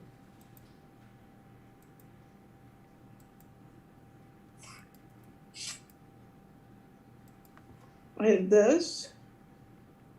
Yeah, I know it. For some Mail. reason, yeah. How about Ford presents? But did you click under video? Yeah, are you under videos? I'm under videos. Yeah, you are. I think you blocked me from that. It's like everybody on the entire planet can watch this except Moo. Look, see? Then we go back to lasagna, Muppets and Manilow. Are they still doing it? Okay, hold on. Let me See just what I try mean? something. Hang on. Isn't that Yes. mysterious? Let me go to my, let me do the Yeah. delay on them. I just sent it to you, Moo. Yeah, I see. Scooter's concerned about it, Danielle. I'm coming. Nothing. No, I didn't see anything. I just said. Danielle was asking. Do you have any, by any chance, do you have that on private? What? No. Is it not showing up for everybody?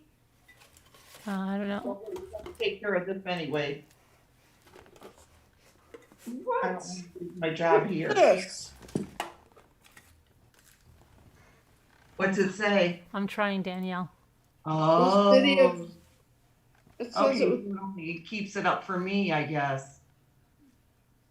says it's blocked on copyright grounds. How can you how could it block you? Did somebody report the music? Well, they told me it wouldn't be deleted, or they told me I didn't have to take it down. They put like that copyright thing in there. I can't believe that those crappy people did that to your dashboard. Because of the music, I guess. Yeah, that's what I mean. But I mean, you know that the music people didn't come along and find it. It was those morons. Chat. 5. Enable. Does that mean if you set it to private, can you invite people, or is it? Let me, I couldn't even figure out how to set it to private. Because when I got that notice, all I did was put it in a playlist. I just And I put a made slow that chat, private. so I wonder if it'll. Oh, it was, you had a playlist. Oh, okay. So I can try to take it out and see what happens. God, I can't believe somebody struck you. People are so stupid and mean. But it said that it was because of a certain song. Yeah, but the song didn't find its way into somebody. It's because one of these morons wanted to do that to you and report it. Oh my gosh, are you serious? It didn't report itself. Oh my gosh. They must be chuckling now. Hey, we got her. Oh my God, people are such jerks. Oh wait, no, it isn't. See, I don't have it There, saved. I think we got it now. Let's see. I put the delay on, so I don't think they can do that. Hi, Gmaps. Yeah, I don't think they can do it anymore. Do what? What they're spamming our chat.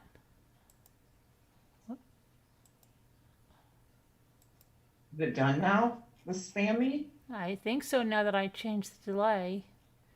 Because now they won't be able to do it. Now they'll only be able to do one at a time. Plus, I re-reported like crazy, so... Yeah, I reported a few. Wonder why mine has a little bee thingy.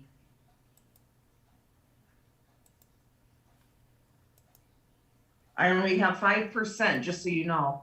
Okay. Because it might take any second. Make them disappear. They're gone Oh, now? Yeah, okay, good. Oh, they're Oh, not disappearing. The name is the whole host. Oh, that's their name? Yeah, the whole host.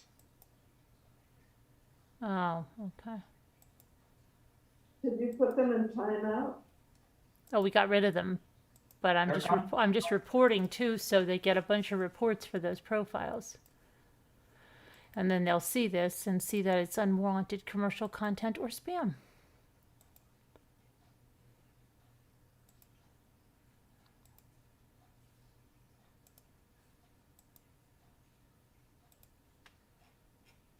Man, so, There we go. Mr. Calabash says YouTube management monitors, they actually hung out at your dance party to see if you played music? It might match the they have a matching thing, and it's probably matching the music. Man, that's like crazy. I got timed out, remember, because I played the Easter Beagle that I got and played it, you know, that and they told me they were gonna take everything on that video. Yeah. So weird, yeah. I thought it was still public. I didn't realize it was showing up for me. Well, Yeah, what you can do is if it's one song, or well, how many songs did they say it was? Because you can replace the song or mute it or something. No, I'm not going to be able to do that. No, YouTube does it for you. If you just say mute song, it'll do it for you. Or if they say replace song, it'll do it for you, and it'll give you their library of songs to replace it with. Oh, if they do that, then it doesn't get rid of the chat? Right. It doesn't get rid of the video. I was so disappointed because I wanted to go back to that party and this time not be as plastered as I was.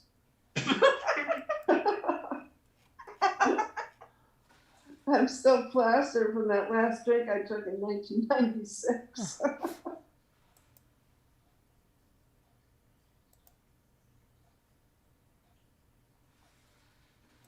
Oh my gosh, I went to buy liquor for cooking.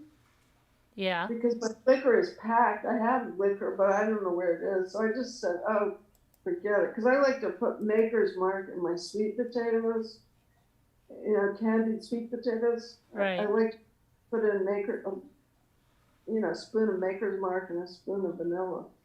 And then I wanted some Myers dark rum for this orange rum cake recipe that my mother and I used to make. And so I went to the drive-through liquor store and I said, could you give me the smallest bottles short of being a flask? I just, I don't want a flask. That's kind of like, ugh. Right. And they're huge. My God. So I have these big Maker's Mark and it's been so long since I bought liquor. I can't believe it. The Myers rum is in a plastic bottle. When did they start putting alcohol? Oh, really? Yes. And if I had walked in the store, I wouldn't have bought it because, I would have felt it and said, I'll get if I have to get a fifth, I'll buy a fifth rather than plastic. But it's insane. I didn't know they started bottling alcohol in plastic. That's so gross. Yeah, that's right. We were under, sustained attack there, yeah. Lieutenant Scooter was AWOL. I know, Pippo, right? And she's, I know. Lieutenant. Oh, we're gonna get in trouble for lieutenant. Yeah, I know. Oh my gosh, I thought it was some secret language I hadn't been included in. Yeah, I know. Oh my gosh, that's crazy. That was nuts. They really have no life, but just be glad you're you and not them. Every day. Yeah. All right. Well, I got to get to bed. It's almost 5 o'clock. So, yeah, but it's nice having you on, Moo. Nice stories. Scooter, thank you for leaving without saying goodbye. That was nice of you, always. Everybody in the chat, God bless. Prayers for all that need them. What? I can't believe Scooter just bailed. I know. Love you guys. Love you, Moo. Talk to you. Love you. Bye. Bye. Bye.